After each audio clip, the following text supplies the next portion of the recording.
Good afternoon. कैसे हैं भाई? सब ठीक ठाक? तो स्वागत है आज आपका दृष्टि की वैकल्पिक विषय की क्लास में। और कुछ चेहरे ऐसे हैं जो नए हैं, शायद पहले वो हमारे जीएस के स्टूडेंट रह चुके हैं। और जीएस में जो इतिहास आपने पढ़ा था, उसी इतिहास को आज हम लोग वैकल्पिक विषय में एक दूसरे तरीके से पढ़ेंगे। आज की जो क्लास रहेगी अपनी, ये पूरी इतिहास वैकल्पिक विषय है और रिलेटेड चीज़ें पूरे सिलेबस में कहाँ कहाँ पे हैं, कहाँ कहाँ पे हैं सेंस ये कि इतिहास वैकल्पिक विषय आपको कहाँ कहाँ पे बैकअप देके जाता है। जीएस के किस किस पेपर में आपको कहाँ हेल्प कर जाएगा, निबंध में कहाँ हेल्प कर जाएगा, इंटरव्यू में कहाँ हेल्प कर जाएगा, वगैरह वगैरह। आईआर के पोर्शन में कहाँ पे हेल्प करेगा। और ये कि हम लोग इतिहास वैकल्पिक विषय का अध्ययन करें कैसे, किस पैटर्न पे इतिहास वैकल्पिक विषय को पढ़ा जाए कि वो जो है एकदम एक सही पैटर्न पे आ जाए। ठीक।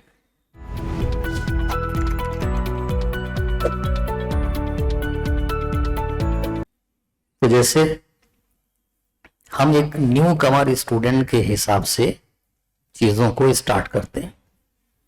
हम ये मान के चल रहे हैं कि जो बच्चे ऑफलाइन बैठे हुए हैं, जो ऑनलाइन बैठे हुए हैं, ये सब एकदम न्यू कमर है और इनको इतिहास वैकल्पिक विषय की एक ठीक ठीक जानकारी जो है वो प्रोवाइड कराई जाए।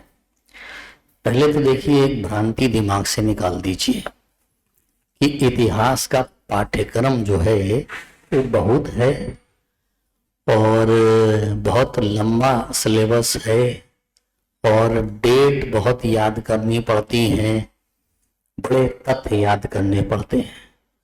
तो मुझे तो नहीं लगता कि कोई भी ऐसा वैकल्पिक विषय है जिसमें आपको याद नहीं करना पड़ता है। कौन सा ऐसा वैकल्पिक विषय है जिसमें तथ्य आप याद नहीं करते? लेकिन निश्चित रूप से कुछ तत्व समझने लायक होते हैं, कुछ ये होते हैं कि हम उनको ध्यान दिया जाना जरूरी होता है। पहले एक निगाह पाठ्यक्रम पर दौड़ा लेते हैं, हिस्ट्री के सिलेबस में क्या क्या है। और मैं कह रहा हूं कि इतिहास वैकल्पिक विषय का पाठ्यक्रम जो है वो लंबा नहीं है, छोटा है। छोटा है तो किस तरीके से छोटा है भाई? तो आइए एक बार जरा देख लीजिए।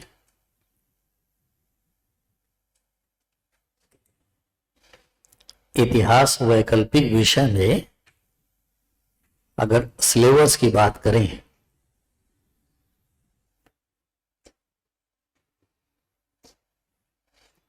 तो भाई यहां से शुरू होता है एंशंट, और ये है सोर्सेस से शुरू हुआ। सोर्स पढ़ने हैं, सोर्स में सब पढ़ना है, कुछ छोड़ा नहीं उन्होंने। मुद्राएं भी पढ़नी है, अभिलेख भी पढ़ना है, खुदाइयां भी पढ़नी है, सारी चीजों को उन्होंने शामिल कर रखा है। और फिर उसके बाद जो साहित्यिक स्रोत हैं उसमें स्वदेशी प्राथमिक और द्वितीयक स्रोत कौन से हैं, विदेशी यात्रियों के विवरण कौन से हैं, इसको ही पढ़ना है। प्रागैतिहास, आदि इतिहास, सिंधु घाटी सभ्यता, महापाषाण संस्कृतियां, आर्य और वैदिक काल, महाजनपद, मौर्य साम्राज्य, उत्तर मौर्य काल, पूर्वी भारत, दक्कन, दक्षिण भारत में प्रारंभिक राज्य और समाज, गुप्त वंश, वाकाटक, वर्धन, क्षेत्रीय राज्य, प्रारंभिक भारतीय सांस्कृतिक इतिहास के प्रतिपाद्य में भाषाएं, कला, बाकी चीजें, फिर पूर्व मध्यकाल। और पूर्व मध्यकाल के बाद भारत की सांस्कृतिक परंपरा, उसमें धर्म, दर्शन, सारी चीजें हैं, इंक्लूडिंग सूफी मत, लिटरेचर, ये सब चीजें। उसके बाद आता है दिल्ली सल्तनत। यानी फर्स्ट पेपर का पार्ट ए कंप्लीट हो पाया। अब कोई इतने लंबे पाठ्यक्रम को देखे तो कहेगा कि कैसे कह रहे हैं भाई, हिस्ट्री का सिलेबस छोटा नहीं है, देखिए एक इसके अंदर कंटेंट भरा हुआ है। एक बार आप आए हुए प्रश्नों को 10 साल के पेपर में उठा के देखिए, आप पाएंगे कि स्टोन एज, सिंधु, वैदिक, जैन, बौद्ध, मौर्य, लेटर मौर्य, गुप्ता, पोस्ट गुप्ता, आप पाएंगे कि इनसे लिमिटेड सवाल हैं। अभी आपने सिलेबस में हर्षवर्धन को देखा, 1999 से लेके अब तक हर्षवर्धन पे सवाल नहीं आया। 99 में एक सवाल आया था हर्षवर्धन पे, अभी तक गायब है 26 साल से। तो जाहिर सी बात है कि इतनी लंबी तैयारी तो आप करेंगे नहीं। 26 साल पहले आपके पिताजी ने भले एग्जाम दिया हो, आप तो अभी फिलहाल हर्षवर्धन से बरी हैं, लेकिन सिलेबस में हर्षवर्धन ही नहीं वाकाटक भी है। ये कहीं कहीं पे तो ना सिलेबस बहुत लिखा हुआ है, लेकिन जब आप सवालों के ट्रेंड पे जाएंगे तो आप पाएंगे कि इनसे पूछे जाने वाले जो सवाल हैं उनकी संख्या सीमित है। लगभग जितने चैप्टर हैं एंशन के, सिंधु हो, वैदिक हो, मगध, मौर्य हो, जितने चैप्टर हैं सब में 5-7 सवाल ऐसे हैं कि अगर आप टॉपिक को ठीक से एनालाइज कर लें तो मैं समझता हूं कि फिर कितनी भी भाषा बदली जाए सवाल आसानी से हो सकता है। फिर दूसरी बात आती है कि अभी तो आपने केवल एंशिएंट का दिखाया है, मेडिवल भी दिखा दीजिए तो क्लियर हो पाए कि फर्स्ट पेपर में ही कितना सारा पढ़ डालना है। मेडिवल का जरा सिलेबस ठीक से देखिएगा। दिल्ली सल्तनत की स्थापना, गौरी के आक्रमण, गौरी की सफलता के पीछे के कारक, आर्थिक, सामाजिक, सांस्कृतिक परिणाम, सल्तनत की स्थापना, प्रारंभिक तुर्क सुल्तान, सुदृढ़ीकरण, इल्तुतमिश, बलबन, फिर खलजी हैं, अलाउद्दीन से लेके मोहम्मद तुगलक से लेके फिरोज शाह तुगलक, फिर 13वीं-14वीं शताब्दी का समाज, संस्कृति, इकोनॉमी, फिर इसके बाद 15वीं-16वीं शताब्दी आ जाएगी, राजनीतिक घटनाक्रम, इकोनॉमी, फिर 15वीं और प्रारंभिक 16वीं शताब्दी का समाज और संस्कृति, ठीक। फिर इसके बाद मुगल आ जाएंगे, अकबर आ जाएगा, 17वीं शताब्दी के मुगल साम्राज्य आ जाएंगे, 16वीं और 17वीं शताब्दी की इकोनॉमी और समाज आ जाएगा, मुगल साम्राज्य की संस्कृति का आ जाएगा मामला, ठीक। फिर 18वीं शताब्दी आ जाएगा, उसमें मराठा वगैरह भी आ जाएंगे और फिर सेकंड पेपर स्टार्ट हो जाएगा। लेकिन अगर पूरे मेडिवल के सिलेबस को हम एक लाइन में लिखें, मध्यकालीन शासक, कौमा, नीतियां, कौमा, संस्कृति, कौमा, मराठा साम्राज्य, हो गया। ये पूरा डिस्क्राइब सिलेबस देख रहे थे आप। इकोनॉमी भी पूछेंगे, सोसाइटी भी पूछेंगे, नीतियां भी पूछेंगे, शासकों से भी सवाल पूछेंगे, राजपूत नीति से भी सवाल पूछेंगे, दक्कन नीति से भी सवाल पूछेंगे। ये डिस्क्राइब सिलेबस है। और इस तरह से आप कोई भी सिलेबस ले लें किसी भी वैकल्पिक विषय का, तो उसके भी सब कंटेंट इसी तरह से बढ़ते चले जाएंगे। छोटा सा एक एग्जाम्पल है, आप मान लीजिए समाज के बारे में पढ़ रहे हैं, सिर्फ एक शब्द लिखा हुआ है समाज।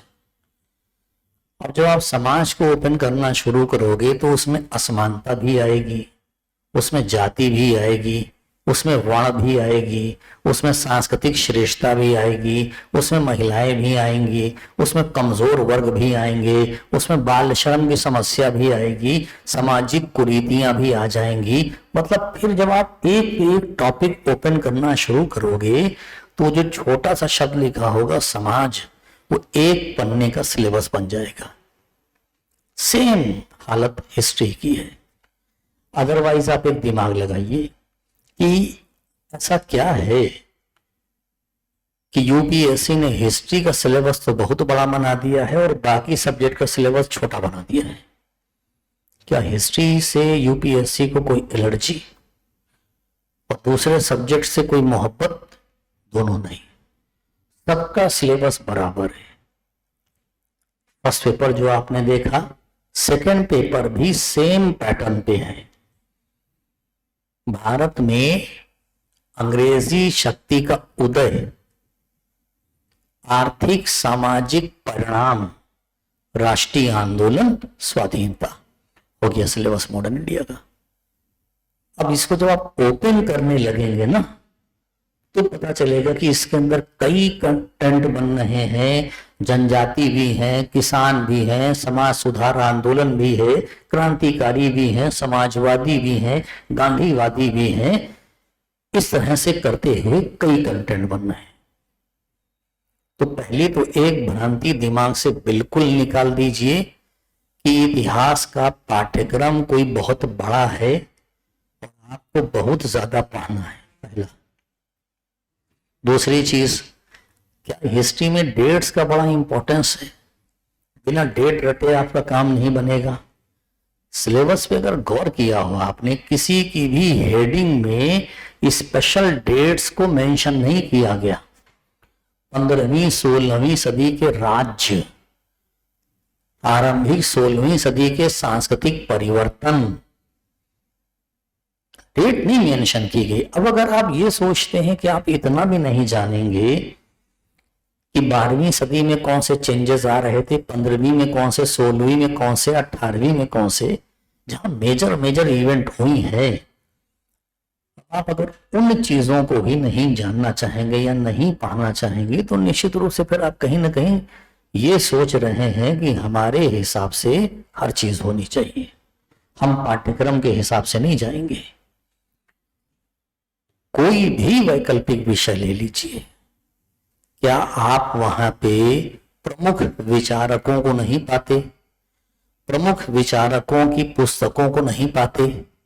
उनके सिद्धांतों को नहीं पाते? क्या उसे आप ध्यान नहीं करते हैं? इतिहास भी वैसे ही है।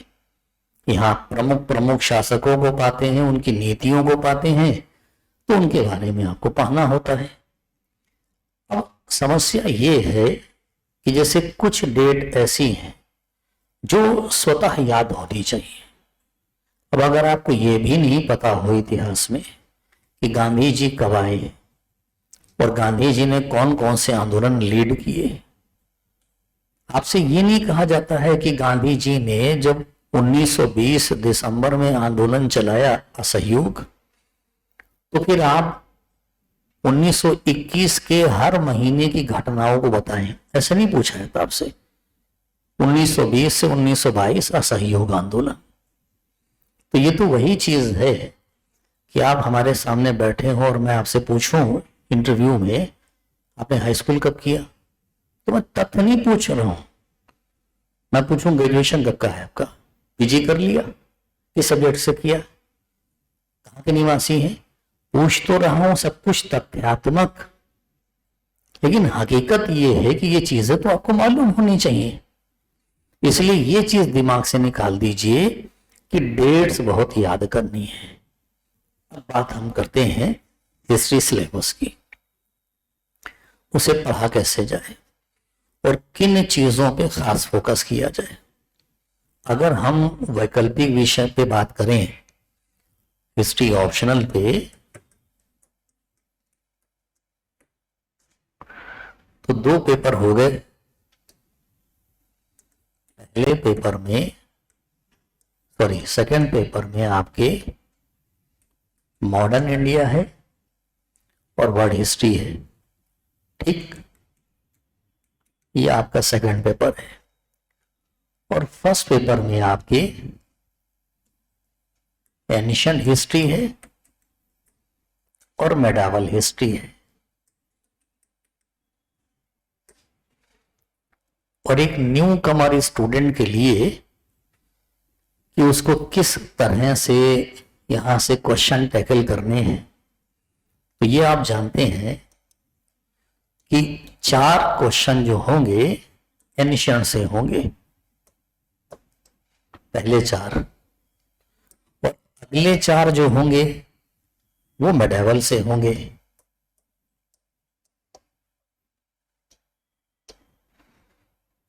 लेकिन 2013 के बाद से आपने देखा होगा कि पैटर्न में एक ट्विस्ट आ गया। और ट्विस्ट क्या है? ट्विस्ट ये है कि एक क्वेश्चन के 3 पार्ट कर दिए गए और तीनों पार्ट अनिवार्य बना दिए गए। लेकिन पहला सवाल हो और 5 नंबर सवाल हो, ये दोनों कंपलसरी है, ये आपको करने ही करने हैं, इसमें चॉइस नहीं है आपके पास में। पहले सवाल में अगर आप जाएं तो आप पाएंगे कि ये क्वेश्चन जो है मैपिंग से आता है। 20 प्लेस दिए जाएंगे, 20 के 20 आपको इंडिकेट करने हैं। अब हम मैपिंग वाले सवाल पे आते हैं कि मैपिंग को कैसे टैकल किया जाए और क्या चेंजेस आए हैं मैपिंग में। दूसरा सवाल आप देखेंगे ABC, तीसरे में ABC, चौथे में ABC, लेकिन जैसे ही आप 5वें में कंपलसरी में आएंगे तो आप पाएंगे कि यहां पे A, B, C, D, E 5 सवाल हैं और 5वां सवाल को आगे लिख दिया जाता है कि 150 शब्द में एक सवाल, यानी कि 750 शब्द इसमें लिखने हैं आपको। 150 में निपटाना होगा आपको। 5 के 5 करने होंगे, कोई चॉइस इसमें नहीं है कि 5 दिए हैं 3 करने हैं आपको। तो ये पहला और 5वां जो है ये कंपलसरी है। पहले में मैपिंग है, 5वें में 5 है। इसके बाद ये जो आपके 6, 7, 8 आ रहे हैं ना, ये वही वाले हैं A, B, C, same as it is. ये भी ध्यान रखना है कि ये जो ABC हैं इनमें भी कोई चॉइस नहीं मिलती है। अगर आप 6 नंबर सवाल करने जा रहे हैं तो 6 नंबर के तीनों करने होंगे, ABC तीनों करने होंगे। ऐसा नहीं कर सकते हो आप कि 6 नंबर का AB कर दो, 7वें का C कर दो, ऐसा नहीं होगा। जो उठाओगे जो भी सवाल उसके तीनों सेगमेंट लिखने होंगे आपको। ये भी नहीं होगा कि 6 नंबर सवाल अगर मान लीजिए आपसे सामंतवाद या चोल साम्राज्य पे पूछा जा रहा है तो तीनों सवाल चोल पे ही होंगे या सामंतवाद पे होंगे, ऐसा भी नहीं होगा। हो सकता है एक सवाल गुप्तों के साइंस टेक पे हो, एक सवाल बौद्धों के स्तूप पे हो और एक सवाल सामंतवाद पे हो। यानी अलग अलग पोर्शन, अलग अलग चैप्टर से सवाल यहां उठा दिया जाएगा। फिर ये जो 2 सेगमेंट हैं आपके, 2 सवाल तो आपने देख लिया कि यहां से कंपलसरी है जो आपको करने हैं। टोटल अगर हम सवालों की बात करें तो टोटल क्वेश्चन करने हैं आपको 5, इसमें 2 कंपलसरी है। अब बचे 3 आपको इन 2 सेगमेंट से करने हैं। इसको A मान लीजिए, इसको B मान लीजिए। इन दोनों सेगमेंट से शेष 3 बचे सवाल करने हैं आपको। लेकिन आप ऐसा नहीं कर सकते हैं कि 3 यही कर दिए या 3 यही कर दिए, ऐसा नहीं कर सकते हैं आप। एक सेगमेंट से 2 सवाल एटलीस्ट होने चाहिए। तो अगर मान लीजिए कि इसको हम कह रहे हैं ये A सेगमेंट है और इसे हम कह रहे हैं ये B सेगमेंट है, तो B या A दोनों से 2-2 सवाल होना जरूरी है। जब 1 और 5वां कंपलसरी है तो इसका मतलब ये है कि आप 6, 7, 8 में कोई एक चुन लीजिए और 2, 3, 4 में कोई 2 चुनिए, या 2, 3, 4 में कोई एक चुन लीजिए, 6, 7, 8 में कोई 2 चुन लीजिए। ये आप पे डिपेंड करता है कि आप किस सेगमेंट को वरीयता देना चाहते हैं। आप पार्ट ए से 3 करना चाहते हैं या पार्ट बी से 3 करना चाहते हैं। हर सेगमेंट से 2 सवाल करने जरूरी है। करना क्या चाहिए? करना यह चाहिए कि पार्ट ए से ही 3 कीजिए। पहला तो कंपल्सरी है, दूसरे तीसरे चौथे में से कोई 2 कर लीजिए। जो 2 करेंगे वो एबीसी फॉर्मेट पे होंगे और इसमें से कोई एक कर लीजिए। इससे फायदा क्या होगा? फायदा ये होगा कि आप मेडावल का पोर्शन पढ़ते समय चूज कर सकते हैं कि किन किन टॉपिक्स को हम पढ़ेंगे या किसको हम ड्रॉप कर सकते हैं। थोड़ा सा चॉइस मिल जाती है। और नॉर्मली ये भी होता है कि जब कॉपी चेक करने की बात आती है तो कॉपी उसी एग्जामिनर को मिलती है जो ज्यादातर एंशिएंट इंडिया से रिलेटेड रहा हो। तो ऐसे में जिस एग्जामिनर को कॉपी मिली वो अपना ही सेगमेंट देखना पसंद करता है। ये तो हुई जाके फर्स्ट पेपर की बात। ठीक इसी तरीके से हम सेकंड पेपर को भी देख लें, उसके बाद डिस्क्राइब करेंगे पेपर्स में क्या क्या आता है, कैसे कैसे आता है। सेकंड पेपर में हम नए पेज से कर लेते हैं सेकंड पेपर को। सेकंड पेपर में पहला पोर्शन मॉडर्न इंडिया का हो गया और दूसरा पोर्शन वर्ल्ड हिस्ट्री का हो गया। ठीक, इसको भी आप पार्ट ए मान लीजिए और यहां 1 2 3 4 ये 4 सवाल होंगे। इसको आप पार्ट बी मान लीजिए, यहां पे 4 सवाल होंगे। अब डिफरेंस क्या है? डिफरेंस ये है कि ये जो 1 नंबर सवाल है यहां पर, इस 1 नंबर सवाल में ए बी सी डी ई 5 सवाल आएंगे 150 शब्द वाले।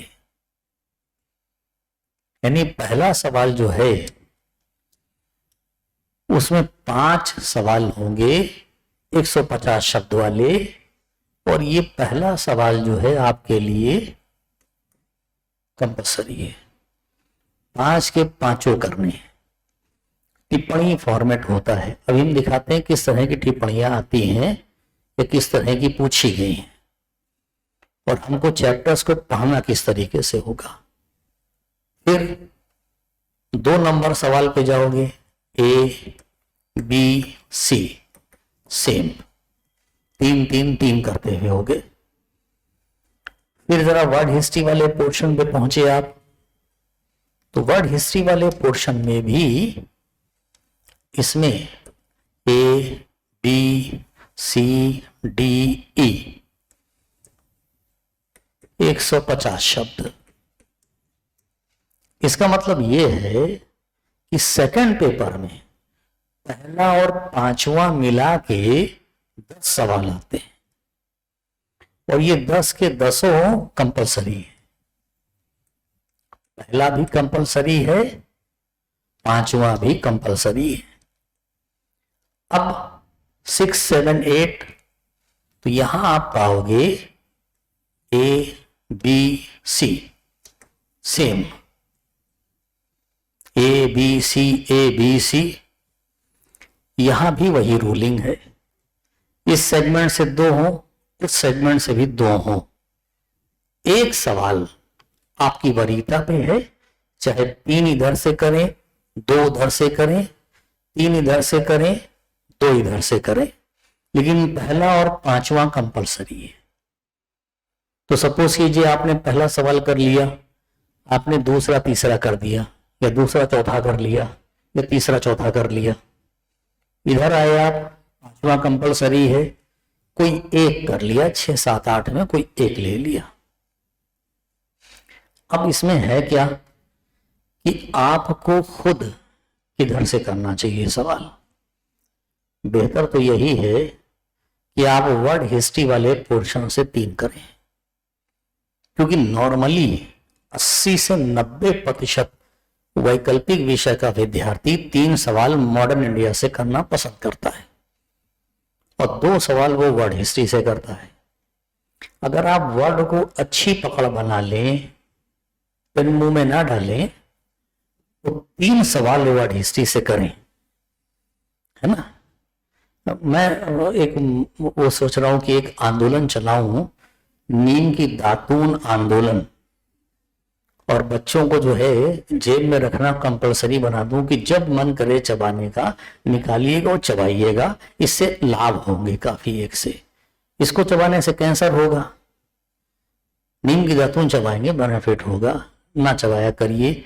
बहुत केसेस देख डाले हमने, हम इसीलिए बार बार अपनी हर क्लास में स्टूडेंट से रिक्वेस्ट करते हैं, नहीं मुंह आपका, दांत आपका, पेन आपका, चाहे जितना चबा लीजिए, तो बहरहाल ना चबाइए, बीमारियों को दावत ना दीजिए।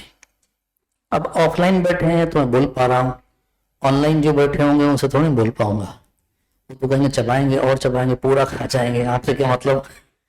ठीक, चलिए पार्ट ए पार्ट बी। 3 सवाल वर्ड हिस्ट्री से कीजिए, बेनिफिट रहेगा। वर्ड हिस्ट्री वाले एग्जामिनर को इंडियन नेशनल मूवमेंट की जानकारी होगी, इंडियन नेशनल मूवमेंट वाले एग्जामिनर को वर्ड हिस्ट्री की जानकारी हो ये जरूरी नहीं। ऐसे में आपका बेनिफिट ये है कि एग्जामिनर को जो अपना सेगमेंट दिखेगा वो आपको नंबर देगा। दूसरा, आपकी कॉपी बाकी लोगों से डिफर हो जाएगी। एग्जामिनर मान लीजिए मोनोटोनस हो गया है, कॉपी चेक कर रहा है, वो जान रहा है कि बच्चों ने 4 में से 3 सवाल जो है मॉडर्न से ही कर रखे हैं, तो नॉर्मली जवाब पढ़ते हुए आ रहा है। अचानक एक कॉपी मिली तो उसमें उसको दिखाई दिया, अरे नहीं, ये स्टूडेंट ने 3 सवाल वर्ड हिस्ट्री से किए हैं, तो थोड़ा सा उसने ध्यान खींच लिया। और अगर उसने बढ़िया लिख दिया है तो एग्जामिनर के दिमाग में एक इंप्रेशन बन गया। देखिए, एक एग्जामिनर ने मुझसे कहा कि सर हम तो नंबर देने के लिए ही तो बैठे होते हैं, डिपेंड तो स्टूडेंट पे करता है कि वो हमसे नंबर ले पाता है कि नहीं। और उसने कितनी बढ़िया बात कही उन सज्जन ने कि सर ये जो 150 शब्द के सवाल है ना, 200 शब्दों के सवाल हैं, इसमें बच्चे छोटे छोटे और प्रभावशाली वाक्य लिखे, इसमें हम नंबर ज्यादा दे जाते हैं। लंबा सेंटेंस पढ़ने में एग्जामिनर भी थोड़ा सा उब जाता है और उसमें नंबर मिलने का चांस भी कम होता है। तो इसका मतलब यह है कि आपकी जो भाषा शैली है, कम शब्दों वाली, संक्षिप्त रूप में प्रभावशाली भाषा होनी चाहिए। और इसके लिए कोशिश करिएगा, न्यूज़पेपर कोई भी, क्योंकि आप हिंदी माध्यम के हैं, तो हिंदी माध्यम के किसी भी न्यूज़पेपर का संपादकीय पढ़िएगा, नॉलेज भी इनहेंस होगी, सोचने का तरीका भी बढ़ेगा आपके, और जो प्रभावशाली शब्द उन्होंने इस्तेमाल किए होंगे संपादक महोदय ने, वो धारा प्रवाह कैसे लिखे जाते हैं ये आपके अंदर ऑटोमेटिकली आ जाएगा। और या तो फिर आप कंटेंट किसी अच्छी किताब से पढ़ना शुरू करें, जैसे बिपिन चंद्रा की जो पुरानी वाली एनसीईआरटी थी, पहले वाली, उसकी भाषा शैली देखिएगा कितनी प्रभावशाली है। मतलब उसको पढ़ते समय आप एहसास करोगे कि जो हम पढ़ रहे हैं तो ऐसा लग रहा है कि जैसे तस्वीर खुलती चली जा रही है, सामने बिल्ड बन रहा हो। ये एक तरीका होता है कि आप अपने एग्जामिनर को कितना कन्विंस कर पा रहे हैं चीजों से। अब बिपिन चंद्रा वाली पुरानी एनसीईआरटी तो आती नहीं, उनकी किताब ओरियन ब्लैक स्वान वालों ने ले ली है, आधुनिक भारत के नाम से निकालते हैं, है वो पुरानी वाली एनसीईआरटी। आप चाहें तो उसको परचेस कर लीजिए। हाँ, उसमें आपको भाषा शैली तो अच्छी मिल जाएगी, लेकिन आप ये मत सोचिएगा कि उससे आप सवाल हल करेंगे। एक बेस मिल जाएगा मॉडर्न का, वो उसमें कोई दो राय नहीं, लेकिन सवाल थोड़ा एडवांस लेवल के हैं। सवालों के लिए आपको शेखर बंदोपाध्याय और अरविंद शर्मा जैसे लोगों की किताबों को कंसल्ट करना चाहिए, मॉडर्न के लिए स्पेशली। स्पेशली शेखर बंदोपाध्याय, शेखर, अरविंद शर्मा की बुक द रूलर्स गेज के नाम से आती है, इंग्लिश में है लेकिन अच्छी किताब है उनकी। और बाकी अपने विद्यार्थी हैं तो चिंता छोड़ दीजिए, ये या इसके बियॉन्ड सैकड़ों किताबें ऐसी होंगी जिनको हम लोग लेके चलेंगे। हम लोग टॉपिक विशेष पे भी किताब लेके चलेंगे, तो इसलिए उसकी चिंता छोड़ दें आप। जो बच्चे अपने से पढ़ना चाहते हैं उनके लिए मैंने बोल दिया कि ये 2 किताबें, शेखर की किताब ट्रांसलेटेड है, ध्यान रखिएगा, इसलिए वहां पे टफ हिंदी है, इसीलिए मैंने बिपिन चंद्रा की एनसीईआरटी का नाम लिया है, वहां धारा प्रवाह शैली है। ये चीजें आपके अंदर आ जाए, फिर रिवर्स एनालिसिस कीजिए फर्स्ट पेपर। और फर्स्ट पेपर में पहला सवाल मैपिंग का है, बाकी फिर 3 सवाल और हैं। 5वां सवाल कंपलसरी है, 5 टिप्पणियां दी गई हैं, बाकी 3 सवाल और हैं। ये तकरीबन एनिशन से है, ये मेटाबल से है। कभी कभी ऐसा हो जाता है कि 5 नंबर या 6 नंबर सवाल में कुछ सवाल ऐसे होंगे जो आपको लगेगा कि पूर्व मध्यकाल के हैं। मान लो तंत्र मंत्र पे पूछ दिया गया सवाल, सामंतवाद पे पूछ दिया गया सवाल, इस तरह का आपको लगेगा कि पूर्व मध्यकाल का है या गुप्तोत्तर काल का है, पर वो मेडावल में पूछा गया है तो अच्छी बात है। अगर आप पूरा एंशिएंट पढ़ जाएं पूर्व मध्यकाल तक तो इसका मतलब ये है कि 6 नंबर सवाल तक आपकी पकड़ मजबूत बन गई है, अब आपके लिए समस्या नहीं होगी यहां पर। ठीक, अब आती है बात कि इन चीजों को किस तरह से टैकल किया जाए। अब एक न्यू कमर स्टूडेंट है और उसके लिए पहला सवाल आ गया मैपिंग का। अच्छा, मैपिंग के जो सवाल आते हैं उनमें भी आप देखें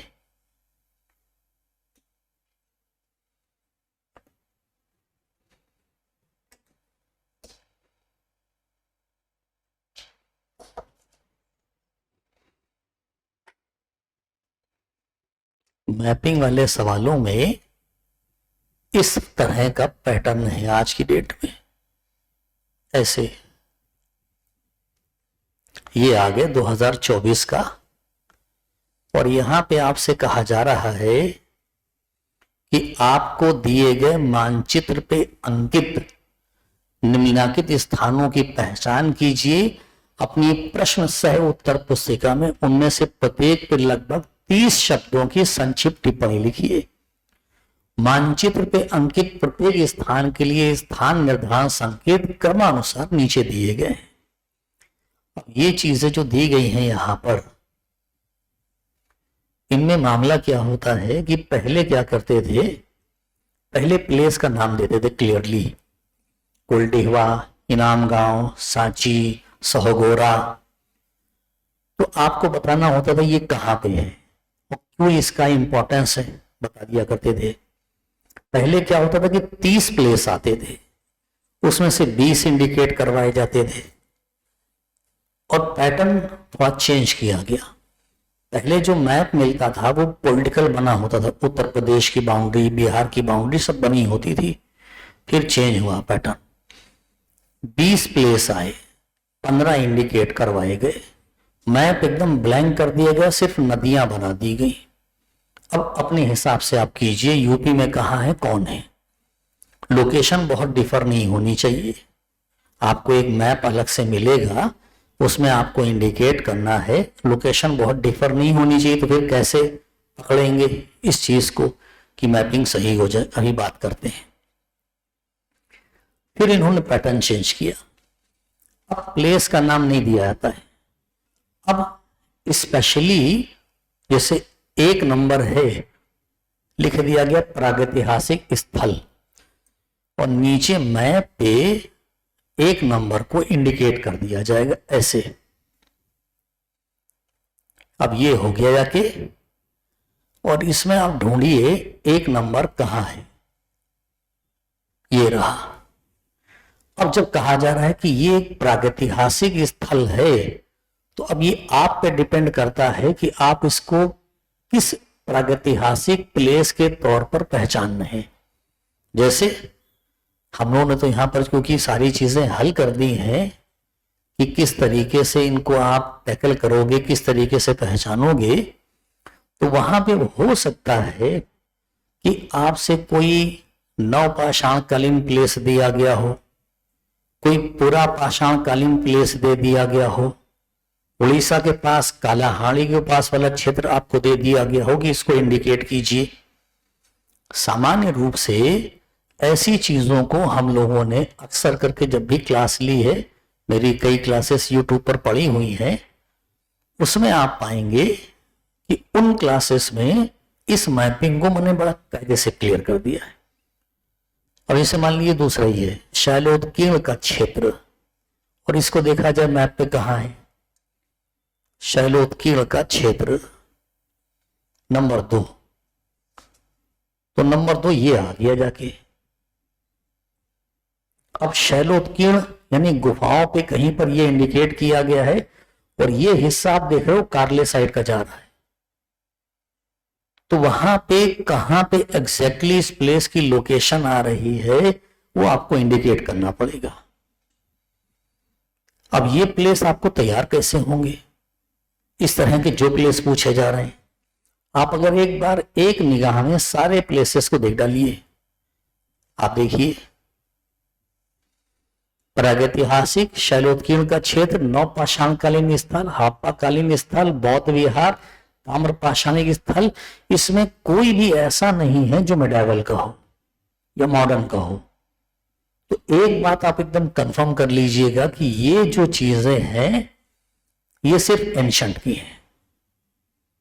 एंशिएंट में जब आप पूरा 10 साल का पूरा एनालाइज करेंगे, ये पूरा सेगमेंट मैपिंग का, पहला ही सवाल है और पहले ही सवाल में मैपिंग पे ठीक ठाक मामला रहता है। जब आप पूरा एनालाइज करोगे तो आप पाएंगे कि मैक्सिमम प्लेस जो है वो स्टोन एज के हैं। स्टोन एज का नहीं है तो फिर कहां से पूछा गया है, आप पाओगे स्टोन एज का नहीं है तो वो कोई सैंधो प्लेस है। सैंधो प्लेस नहीं है तो फिर कहां से पूछा गया है, तो आप पाओगे कि वो कोई धार्मिक प्लेस है। धार्मिक प्लेस नहीं है तो कहां से पूछा गया है, तो आप पाओगे कि वहां पे कोई इंपॉर्टेंट अभिलेख पाया गया है, चाहे अशोक का पाया गया हो, रुद्रा का पाया गया हो, स्कंदगुप्त का पाया गया हो या किसी और का पाया गया हो। अगर अभिलेख नहीं है तो फिर वहां से कौन सा प्लेस पूछा गया है, तो आप पाओगे कि वो कोई आर्थिक केंद्र है। इस तरह की चीजें कम है, शैक्षिक वगैरह प्लेस कम पूछे जाते हैं। मैक्सिमम फोकस जो है इन पे चला आ रहा है, शुरू के 4 पे। अच्छा, एक चीज और ध्यान रखिएगा, आप इस तरह के प्लेसेस को पूछने में वो क्या करते हैं, रिपीट भी करते हैं। दृष्टि की ओर से आपको जो मैपिंग की बुक मिली है उसमें 2024 तक अपडेट है पूरा, और 2024 तक के प्लेसेस को आप जब देखोगे तो आप पाओगे कि इसमें से कई प्लेस ऐसे हैं जिनको रिवर्स जो है कहीं ना कहीं पूछा गया है। पहले वो जो है उन प्लेसेस को पूछ चुके थे। जैसे मैपिंग वाला मैं आपको दिखाता हूं,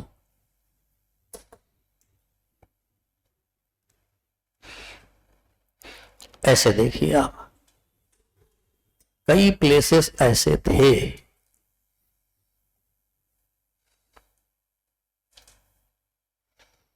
ये देखिए, जो प्लेस 2024 में आया है पिछले साल मेंस में, वो 2018 में पहले आ चुका था। ठीक, पूरा पाषाणकालीन प्लेस ऐसे दिया गया।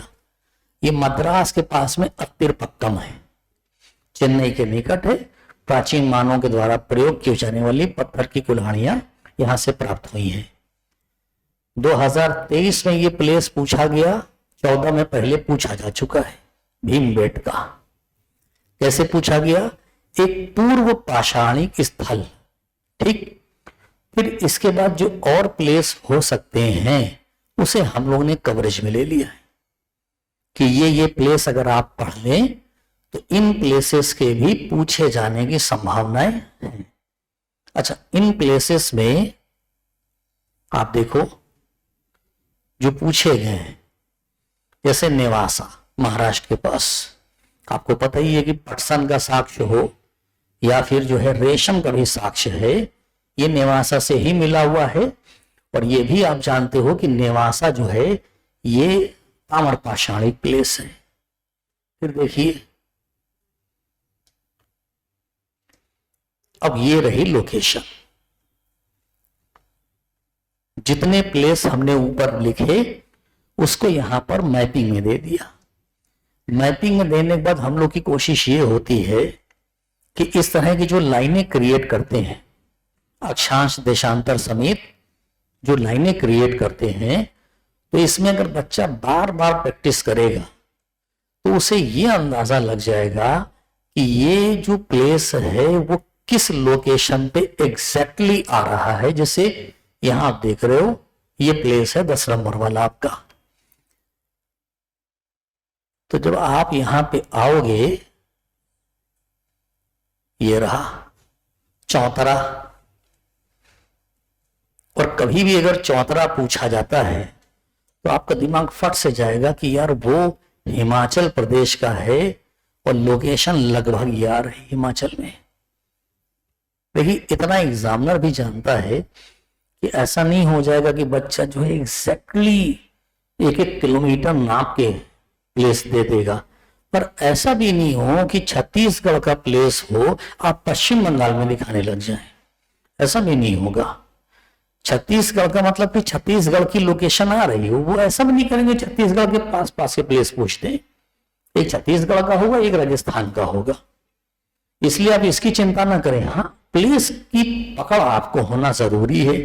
फिर इसी तरह से आगे देखिए इसको, ये रहा पॉलिटिकल मैप। इससे आपको और आसानी होगी, इससे पकड़ने में यह आसानी हो जाएगी कि अगर हिमाचल में है तो एग्जैक्टली है किस साइड पर, और इसी तरह से वो बना के दे देते हैं आपको मैप। पॉलिटिकल नहीं बनाते हैं, ब्लैंक मैप पे इस तरह के प्लेस दे देते हैं आपको, तो आपको पकड़ने में आसानी होगी कि यार ये जो प्लेस मध्य प्रदेश में दिख रहा है ये कौन सा है, कहाँ पे है। अच्छा, जब आप पढ़ रहे होते हैं एंशिएंट या मेडिवल पढ़ रहे होते हैं, एंशिएंट की बात कर रहा हूं,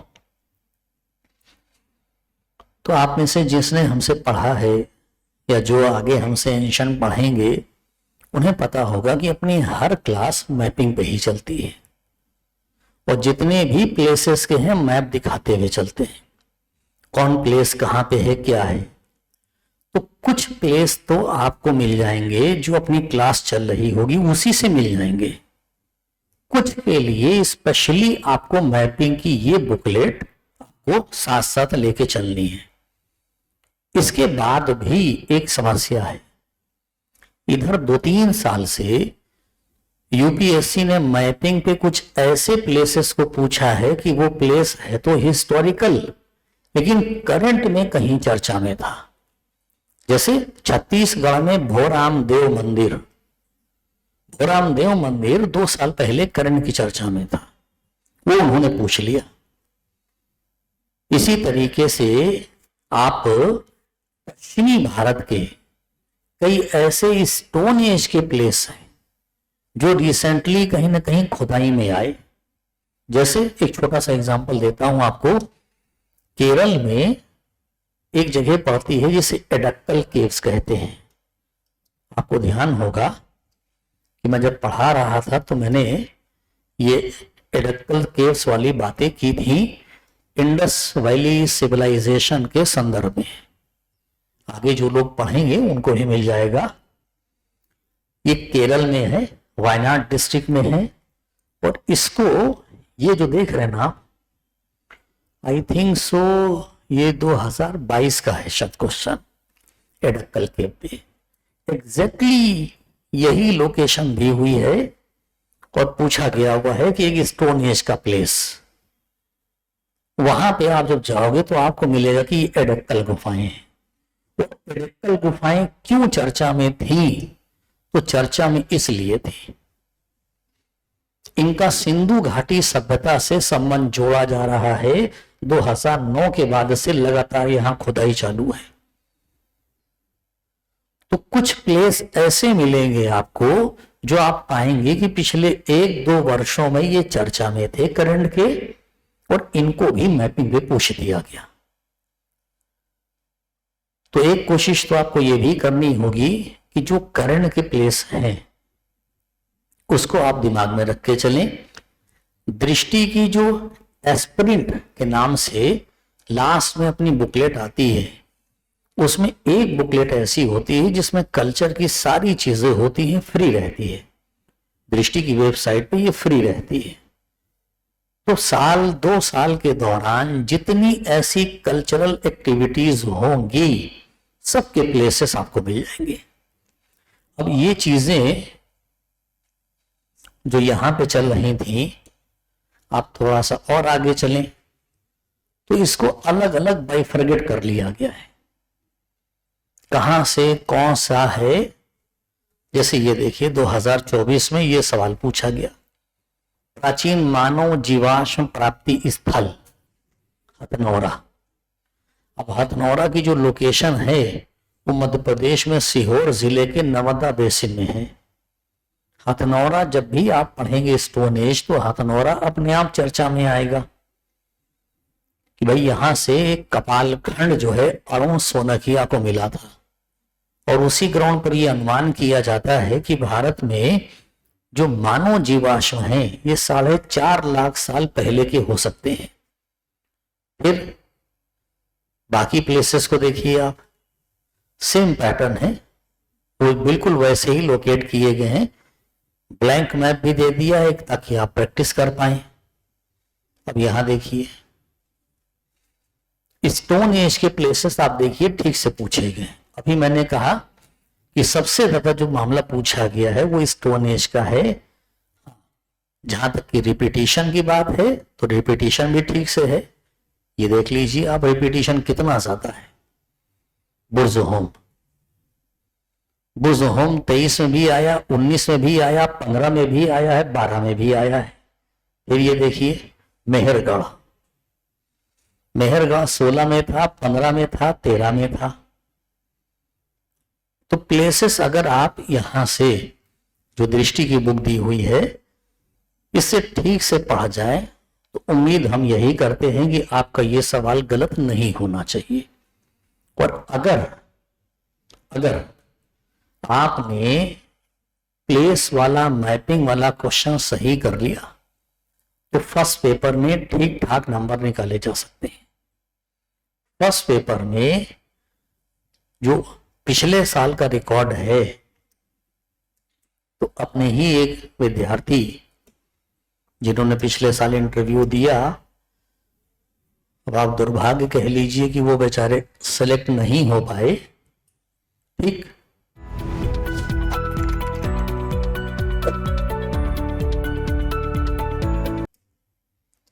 इस बार फिर मेंस दे रहे हैं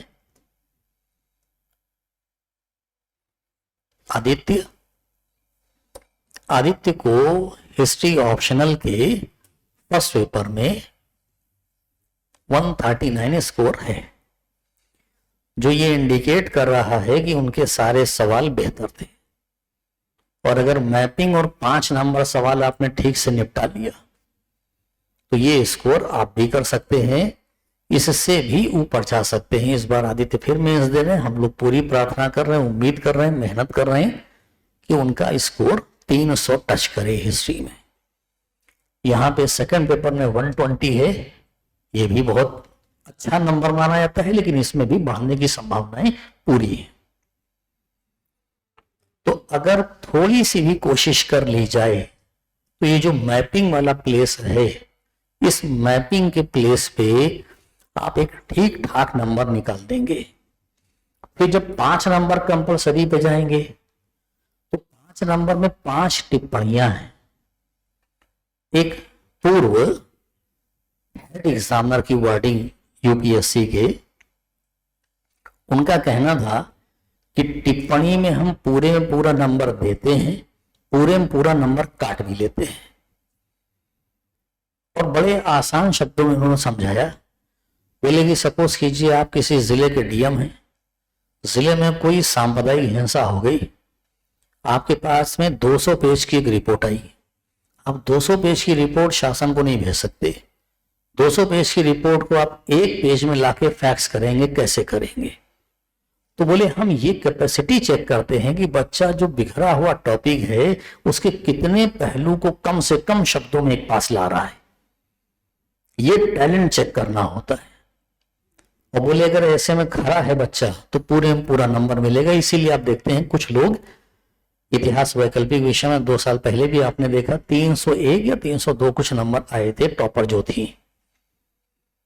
अगर आप ठीक से कर जाएं तो दोनों पेपर में 150 नंबर निकालना है। 139 मैंने आपको दिखाया, हिंदी माध्यम में थे आदित्य। कहने मतलब ये है कि अगर आप थोड़ी सी भी मेहनत फर्स्ट पेपर और सेकंड पेपर के कंपलसरी पे कर लें, सेकंड में 5, 5, 10 आते हैं, 150 में ठीक से नंबर निकाल गए अगर दोनों में, तो मान के चलिए कि 150 निकाल ले जाएंगे। 280 से 300 नंबर अगर वैकल्पिक विषय में आ गया आपका, और जीएस में एक एवरेज भी चल रहे हैं आप, जीएस में एक एवरेज भी चल रहे हैं तो भी कॉलिंग हो जाएगी, ये मान के चलिए। क्योंकि जीएस में भी हर जगह बढ़ाया जा सकता है नंबर। और जहां तक कि वैकल्पिक विषय इतिहास वालों की बात है, तो मैं ये भी कहूंगा कि वैकल्पिक विषय इतिहास के जो विद्यार्थी हैं, इन्हें 80 से 85 नंबर का मार्क्स जो है जीएस फर्स्ट पेपर में ऐसे ही अवेलेबल रहता है डायरेक्ट हिस्ट्री से। और अब तो आप देख रहे हैं निबंध में भी नंबर है। इतिहास स्वयं को दोहराता है, गुट निरपेक्षता की प्रासंगिकता, औपनिवेशिक मानसिकता, भारत के विकास में बाधा, की सब तो निबंध पिछले सालों में पूछे गए हैं। डायरेक्टली इतिहास से निबंध मिल जा रहा है आपको। और कोई भी निबंध आप लिखेंगे तो उसका हिस्टोरिकल बैकग्राउंड तो होगा ही होगा। अब बात करते हैं इस पे कि चलिए ठीक है भाई, ये तो पहला सवाल था, मैपिंग को कैसे टैकल किया जाए। और मैपिंग पे टैकल करने के लिए मैंने आपसे कह दिया कि फोकस इन जगहों पे हो आपका। अशोक के अभिलेख वाली समस्या नहीं आएगी आपको, क्योंकि अशोक के अभिलेख आपको जीएस के हिसाब से भी पढ़ने होते हैं। और जहां जहां अशोक के अभिलेख पाए गए हैं, तो जैसे जब हम लोग भी पढ़ाते हैं, मौर्य वाला चैप्टर जब चलता है, तो निश्चित रूप से ये सारी चीजें हम लोग खुद भी टैकल करते हैं, है ना। अशोक के अभिलेख पे मान लीजिए सवाल चल रहा है,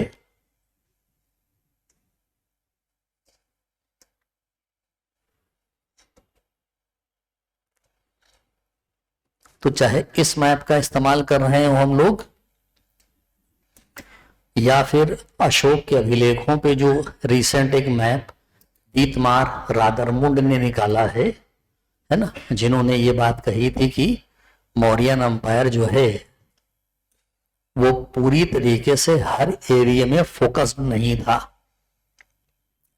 जहां जहां मौर्यों की पकड़ कमजोर थी, उन प्लेसेस को दीतमार रादरमुंड ने दर्शाया है कि किन किन प्लेसेस पे मौर्यों की पकड़ 0 थी। और इसी को लेकर उन्होंने मौर्यों की पॉलिसी पे डिस्कस किया हुआ है। यहां भी अशोक के प्लेसेस जहां जहां उसके पिलर्स पाए गए हैं, उसको उन्होंने दर्शाया है कि कहां कहां से कौन कौन सी चीजें पाई गई हैं। तो ये वाला जो मुद्दा है, ये बहुत मुश्किल नहीं है, और ये भी मुश्किल नहीं है, क्योंकि प्रमुख बंदरगाह, जैसे आप मौर्योत्तर काल वाले चैप्टर पे पहुंचते हैं और वहां पाते हैं कि जो प्रमुख बंदरगाहों वाला मामला है, तो वो मैंने आपको पढ़ाया भी है, और जो बाकी लोग पढ़ेंगे वो भी चीजों को पा जाएंगे। ज्यादातर जो प्लेसेस पूछे गए हैं मौर्योत्तर काल के इन प्रमुख बंदरगाहों से पूछे गए हैं। सोपारा हो, कल्याण हो, चौल हो, या फिर ये टिंडिस हो, मुसरिस हो, नेलसिंडा हो, कोरकई हो। अब इनके बारे में कोई ना कोई डिटेल दे दी जाएगी। संगमकालीन प्रमुख बंदरगाह, मौर्योत्तरकालीन पश्चिमी तट का प्रमुख बंदरगाह, रोमन व्यापार में संलग्न प्रमुख बंदरगाह। तो अगर मैपिंग में फोकस यहां कर लें इन दो पे, खासतौर से स्टोनेज पे, तो मैं समझता हूं कि आप अच्छा खासा पार पा जाएंगे। करंट की चीजों को साथ में टच करा ले जाए। अब बात करते हैं कि भाई ये 2 नंबर, 3 नंबर, 4 नंबर, इन सवालों को आप किस तरीके से टच करें। तो मैं एक बात कहूंगा आपसे कि इस तरह के सवालों को, जैसे मान लीजिए आप एंशिएंट पढ़ने जा रहे हैं पूरा, ठीक, किन किन चीजों का ध्यान रखें। पहला तो ये है कि एंशिएंट के आप चैप्टर निकाल लीजिए। जैसे एंशिएंट में स्टोन एज से सवाल है, एंशिएंट में सैंधो से सवाल है, वैदिक से सवाल है। ये जो महाजनपद युग वाला चैप्टर है, इसी में आपने देखा कि जैन और बौद्ध धर्म भी हैं, इनसे सवाल है। इसको मौर्यों से जोड़ दीजिए, महाजनपद युग को मौर्यों से सवाल है, मौर्योत्तर काल से सवाल है, गुप्तों से सवाल है, और गुप्तों का उत्तर काल यानी हर्षवर्धन, और इसमें पूर्व मध्यकाल। ये चैप्टर हैं एंशिएंट के आपके। हर एक में आपको यही करना है, ठीक। मेडावल ने भी इसी तरह चैप्टर अलग करने हैं, मॉडर्न में भी और वर्ड में भी।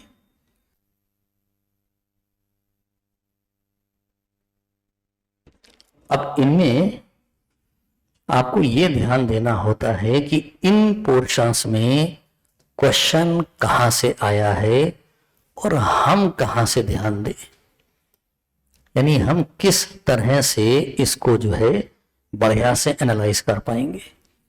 किसी भी पोर्शन का हो, चाहे एंशिएंट का हो, चाहे मेडिवल का हो, चाहे मॉडर्न का हो, सबसे बढ़िया तरीका है कि आप पिछले साल के जो भी क्वेश्चंस हैं उनको बढ़िया से एनालाइज करें, और एनालाइज करके आप एरिया निकाल लीजिए कि कहां कहां से है।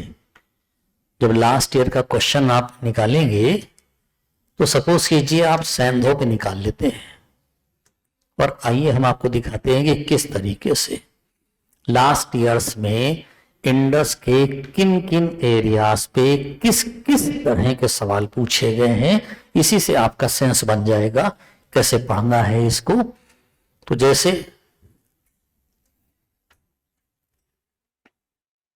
अब ये देखिए, आप 2024 से हम आगे तक का आपको सवाल दिखाते हैं।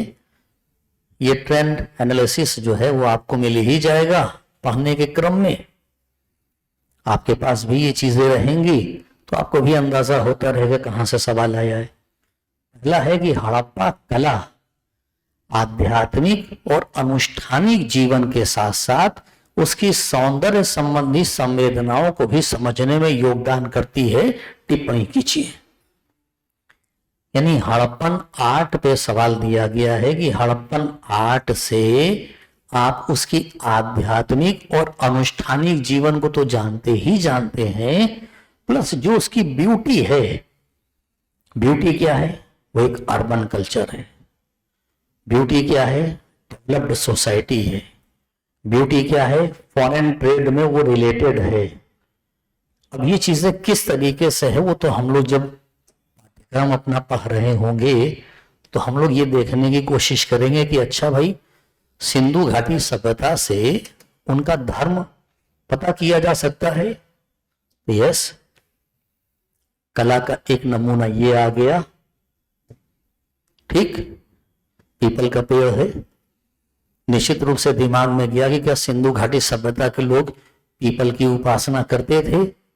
और जब हम एक और मोहर पे जाएं जहां एक वृक्ष की उपासना जैसा मामला हमको दिखाई पड़ता है, और शायद वो वृक्ष की डाल पे खड़े हुए जो देवता हैं वो पीपल देवता हैं,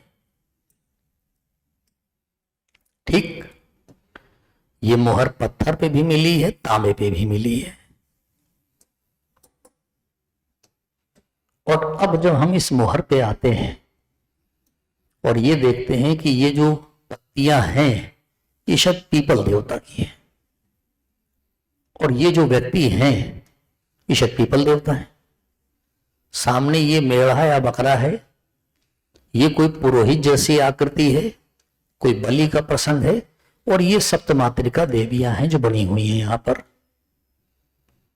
और भी चीजें हैं जिससे देखकर आप सिंधु के धर्म कर्मकांड के विषय में अनुमान लगा पाओगे। और जब इंडस वैली की मोहरों पे आपको ऐसा भी कुछ दिख जाए जिससे आप ये अंदाजा कर पाए कि सिंधु घाटी सभ्यता के लोग समुद्री व्यापार भी करते थे। मोहनजोदड़ो से मिली हुई मोहर, जहाज की आकृति, तो इसका मतलब यह है कि मोहरों से इंडस का न केवल रिलीजन, उनके कर्मकांड, बल्कि इंडस की जो अपनी स्पेशल क्वालिटीज हैं उसको भी आप एनालाइज कर सकते हैं। इसका मतलब फिर ये हुआ कि हम जो यहां पर एनालाइज करने जा रहे थे, पहला सवाल तो कला पे आ गया है।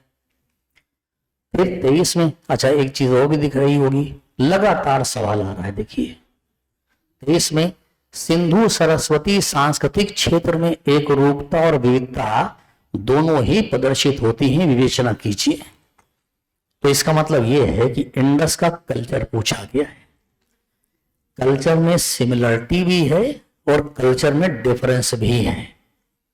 एक कॉमन कल्चर भी दिखता है और लोकल कल्चर भी दिखाई पड़ता है, इसलिए सिमिलरिटी भी है, इसलिए डिफरेंसेस भी दिखाई पड़ते हैं। फिर पूछा गया है, देखिए 22 का सवाल, हड़प्पा सभ्यता का नगरीय चरित्र ना तो किसी बाहरी प्रभाव का परिणाम था, न ही कोई अचानक होने वाली घटना, अभी तो यह स्थानीय सामाजिक आर्थिक कारकों का क्रमिक विकास था। टिप्पणी कीजिए। यानी इंडस वैली सिविलाइजेशन की जो उत्पत्ति है बाह्य कारणों की देन नहीं है, इसकी स्थानीय उत्पत्ति हुई है। और फिर यहां सवाल है कि इंडस वैली का जो डिक्लाइन हुआ है वो पारिस्थितिकी कारकों से हुआ है, ठीक है। फिर यहां सवाल देखिए, कृषि प्रवीणता ने हड़प्पा कालीन कस्बों नगरों के उत्थान में उत्तोलन का कार्य किया। फिर ये देखिए इंडस के डिक्लाइन पे।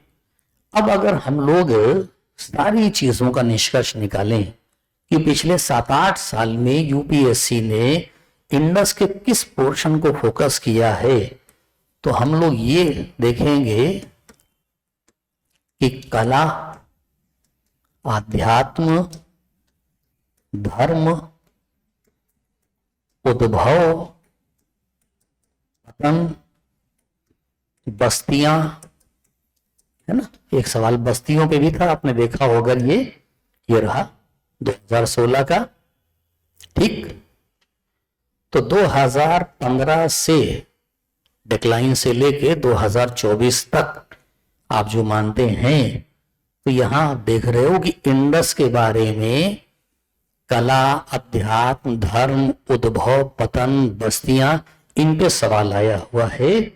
और इसमें भी आप अगर निष्कर्ष निकालें कि किस तरीके से इसका हम अध्ययन करें जो हमारे लिए चीजें आसान हो जाएं, तो आप ये पाएंगे कि जो भी सवाल पूछे गए हैं वो कंसेप्चुअल है। रिलेट करा के लिखने वाले हैं, लेकिन कंसेप्चुअल होने के साथ साथ आप ये भी पाओगे कि कोई स्पेशल तथ्य ऐसा है वहां पर जिसे इंडिकेट किया जाना जरूरी है। जैसे वो जो मोहर मैंने दिखाई आपको, उसके ऊपर एक आकृति दिख रही है जलपोत की, एक आकृति दिख रही पीपल देवता वाली, मृदभान पे आकृति दिख रही पीपल के पेड़ की। ऐसी बहुत सी चीजें हैं जहां इस तरह की चीजें नजर आ रही हैं।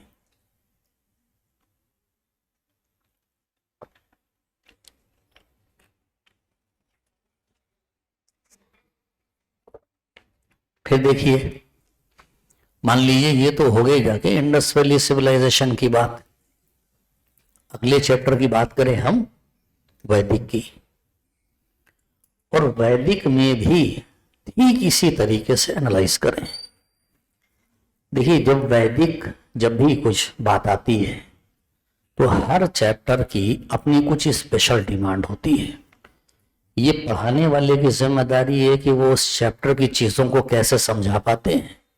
जैसे अगर वैदिक की बात आती है तो सीधे सीधे बात आएगी आर्यों की, और जो ही आर्यों की बात आएगी तो अपने आप चर्चा स्टार्ट हो जाएगी कि आर्य भारत के बाहर से आए थे, आर्य यहीं के रहने वाले थे।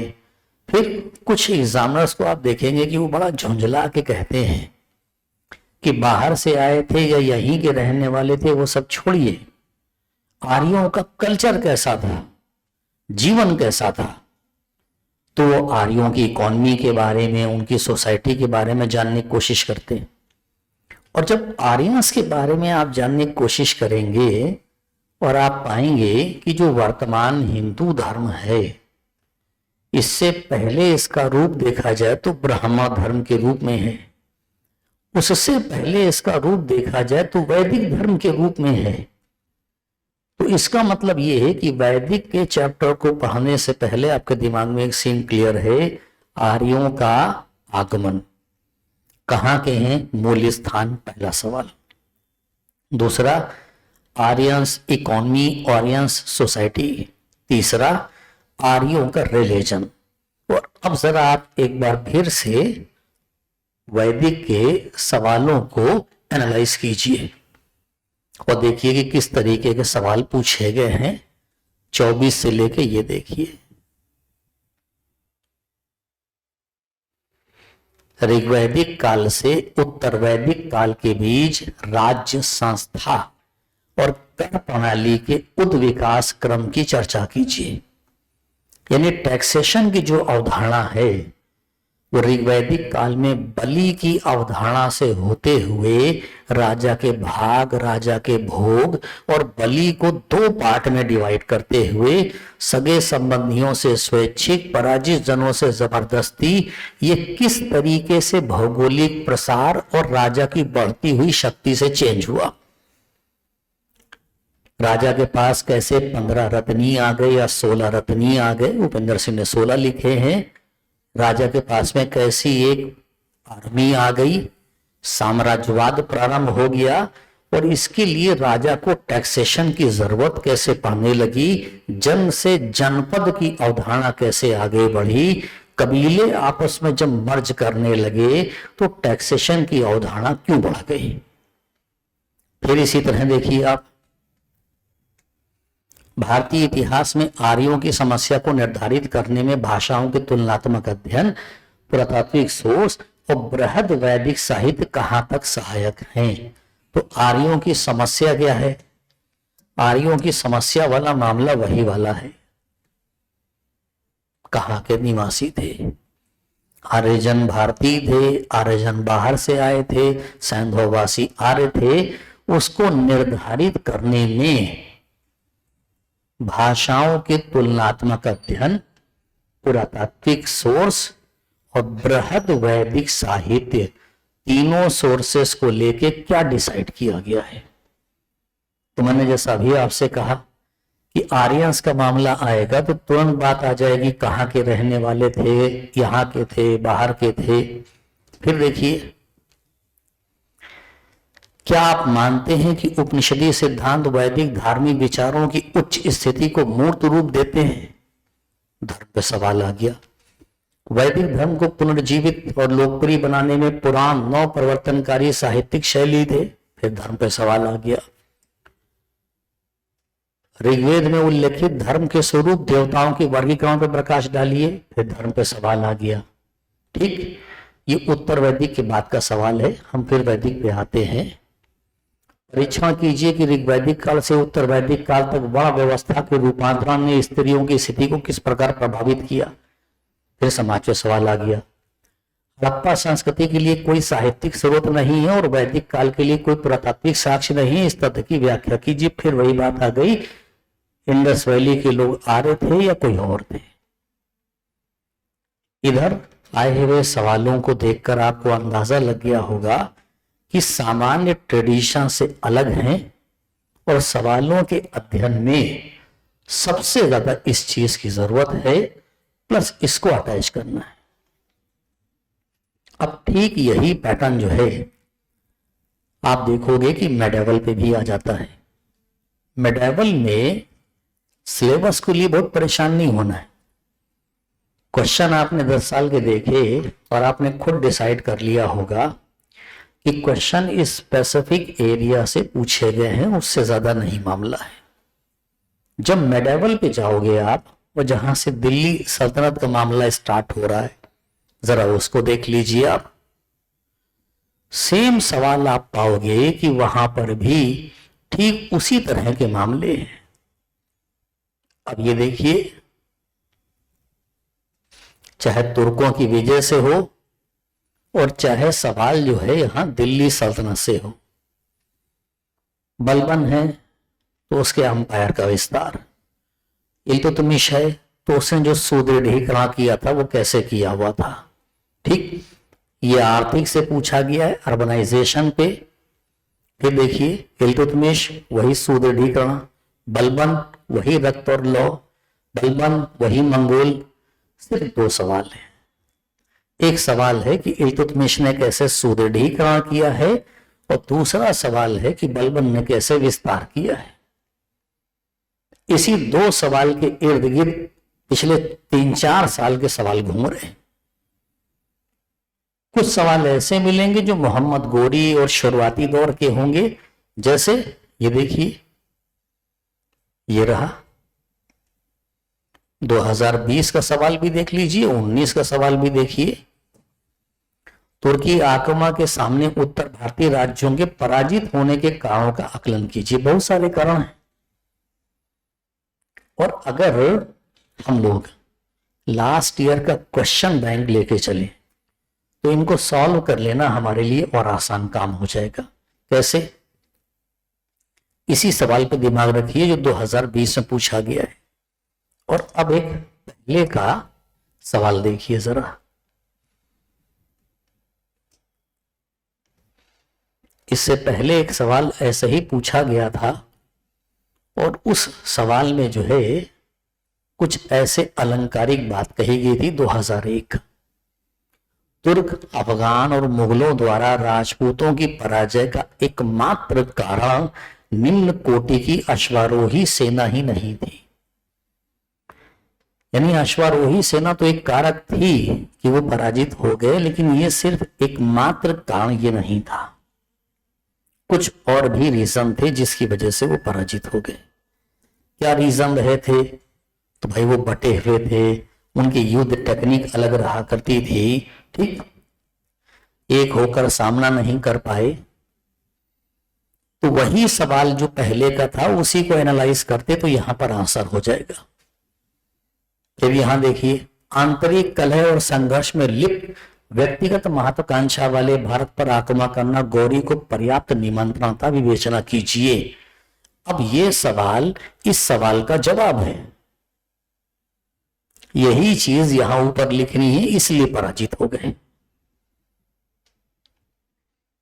मोहम्मद गोरी आया और मोहम्मद गोरी ने 1192 तराइन, इंग्लिश में हिंदी तराइन और 1194 चंदावर की लड़ाइयों में कौन से एरिया जीत लिए कि भारत में तुर्की शासन की नींव रखी। तराइन की लड़ाई और चंदावर की लड़ाई जीतने के बाद उत्तर भारतीय राज्यों पे क्या इंपैक्ट पड़ा कि भारत में दिल्ली सल्तनत की नींव स्टैब्लिश होने लगी। और जब आप थोड़ा सा अच्छे से एनालिसिस करेंगे मेडावल का, तो आप ये पाएंगे कि मेडावल में सवाल दो तरीके से आए। पहला, या तो उन्होंने इल्तुतमिश, बलबन, अलाउद्दीन खिलजी, मोहम्मद तुगलक, फिरोज शाह तुगलक से सवाल पूछा है, या फिर उन्होंने अकबर की नीतियों से पूछा हो। मुगलों में 3 नीतियां, दक्कन, धार्मिक और राजपूत, इन्हीं 3 नीतियों की इर्द गिर्द सवाल होगा। अकबर की राजपूत नीति, अकबर से लेके औरंगजेब तक राजपूत नीति, अकबर से लेके औरंगजेब तक धार्मिक नीति, अकबर की धार्मिक नीति अलग से, या फिर अकबर से औरंगजेब तक दक्कन नीति। 3 नीतियों की इर्द गिर्द सवाल है। लेकिन फिर जब इसके बाद आप कल्चरल हिस्ट्री पे जाओगे ना, तो आप पाओगे कि मेडावल में मैक्सिमम सवाल यहां से आए। भक्ति आंदोलन से होगा, सूफी आंदोलन से होगा, भक्ति साहित्य से होगा, सूफी साहित्य से होगा, मुगलों की कला से सवाल हो सकता है, या फिर शहरीकरण से हो सकता है, समाज से हो सकता है, जागीर प्रथा से हो सकता है, जमींदारी संकट से हो सकता है। इस तरह से करते हुए आप पाओगे कि पूरे मेडावल में मेरा 60% फोकस मेडावल के कल्चर पे होना चाहिए, 40% मेरा फोकस मेडावल की पॉलिटिकल हिस्ट्री पे होना चाहिए। इसमें मराठों को देखोगे आप तो मराठे 3 साल में एक बार पूछे जाते हैं, और मराठों के सिर्फ 2 सवाल हैं। सिलेबस में कुछ भी लिखा हुआ है, सिर्फ 2 सवाल है। पहला है शिवाजी से रिलेटेड और दूसरा है शिवाजी और उनके एडमिनिस्ट्रेशन से रिलेटेड। कभी कभी ऐसा हुआ है कि मराठों का सवाल पेशवाओं तक चला गया। मैं आपको मराठों का भी सवाल दिखाता हूं, आप उसको भी देखिए।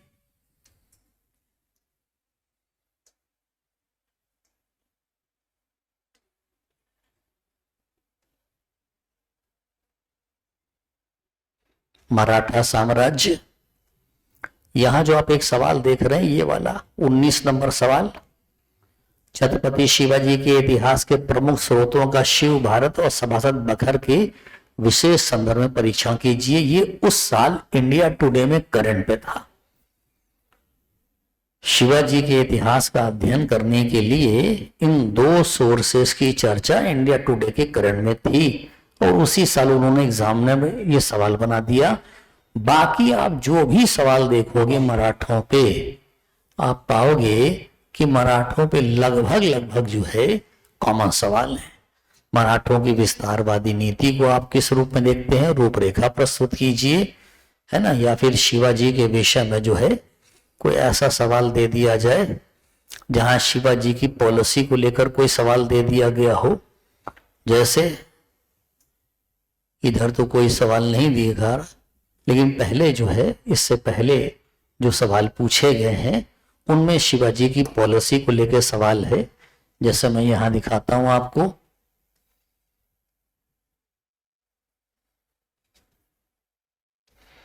ये रहे सवाल। शिवाजी एक महान संगठनकर्ता और सिविल संस्थाओं का निर्माता था। उसकी प्रशासनिक कठिनाइयों और सफलता की सीमा के संदर्भ में इस कथन का परीक्षण कीजिए। शिवाजी के उदय को मराठा इतिहास की एक अलग थलग घटना नहीं माना जा सकता।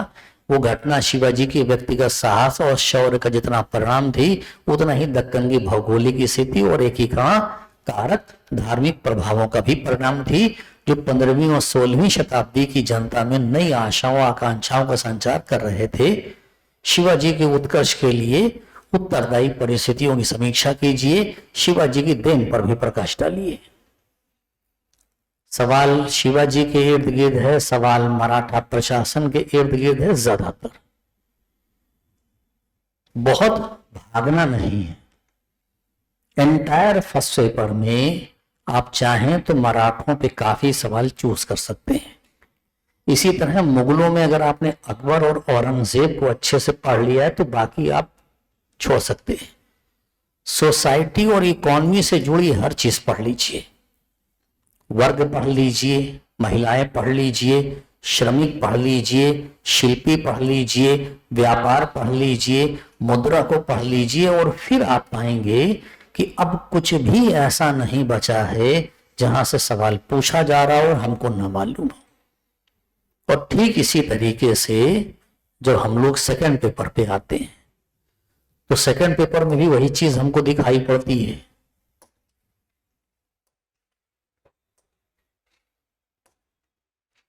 सेकंड पेपर में पहला सवाल जो है, तो पहला सवाल आप देख रहे हैं ABCD-E 5 आते हैं। मैं आपको एक पेपर दिखाता हूं, उससे आपको अंदाजा लगेगा कैसे ये मल्टी लेवल टाइप के सवाल जो हैं हर साल पूछे जाते हैं। जैसे 2017 का देखिए एक पेपर आप हिस्ट्री का ऑप्शनल का, और उसमें देखिए कि फर्स्ट पेपर को किस तरीके से उन्होंने पहले सवाल को, ये देखिए 150 शब्दों के रहते हैं, 5 हैं और 5 करने हैं आपको। पहला सवाल, मराठा राज्य का विघटन आंतरिक दबावों के फलस्वरूप हुआ था।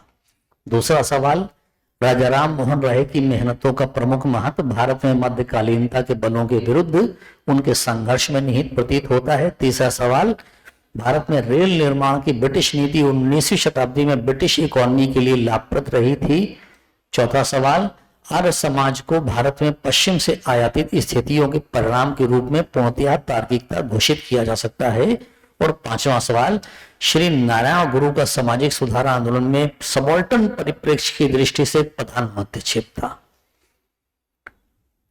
कई सवाल तो समाज सुधार आंदोलन वाले चैप्टर से आए हैं, लेकिन उसके बावजूद अलग अलग चैप्टर से हैं। कहीं रेलवे से सवाल है, कहीं पर मराठों से सवाल है, बिखरा हुआ सवाल है। और जो भी सवाल हैं वो पहले के आए हुए सवालों से मिलते जुलते हैं। जैसे ये जो सवाल आप देख रहे हो, आर्य समाज वाला सवाल, ये लाला लाजपत राय का स्टेटमेंट है। और इससे पहले ये लाला लाजपत राय के नाम से ये पूछा भी जा चुका है। इस सवाल को आप देखिए,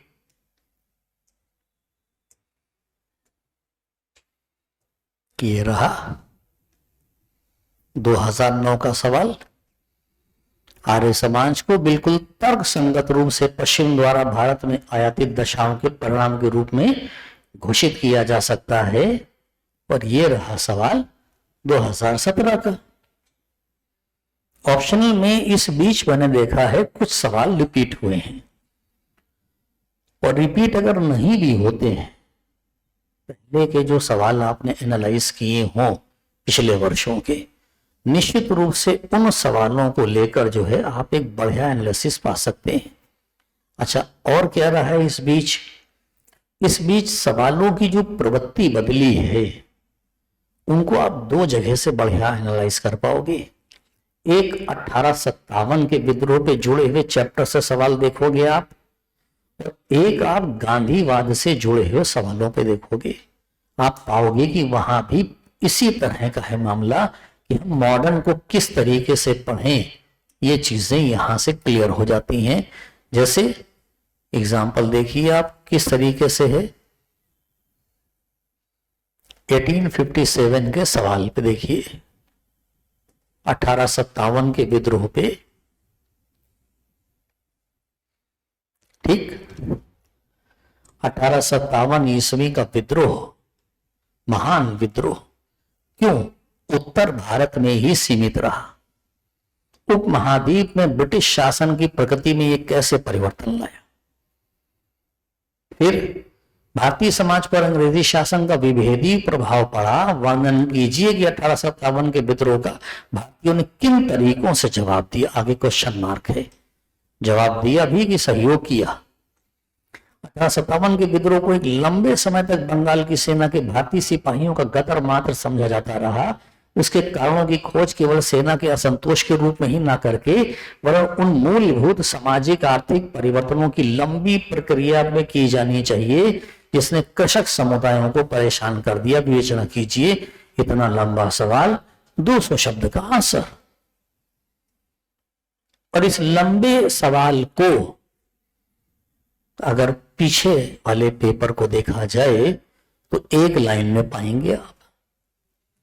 इस पूरे लंबे सवाल को एक लाइन में देखना हो तो यहां देखिएगा आप 1857 पे 2001 का ये सवाल है, ये रहा। जनजाति और कृषक विद्रोह ने 1857 के विद्रोह की आधारशिला रखी। ठीक इसी सवाल को इतना लंबा कर दिया गया, कृषक समुदायों को परेशान कर दिया था। जनजातियों में भी बहुत सारे कृषक थे। तो लास्ट ईयर के क्वेश्चन बैंक को अगर आप एनालाइज करें तो आप ये पाएंगे कि पूछे जाने वाले सवालों में अधिकांश सवाल इस प्रवृत्ति के हैं कि उनको कॉन्सेप्चुअली बहुत रिलेट कराया गया है और कुछ ना कुछ स्पेशल फैक्ट आपको दिमाग में रखने हैं।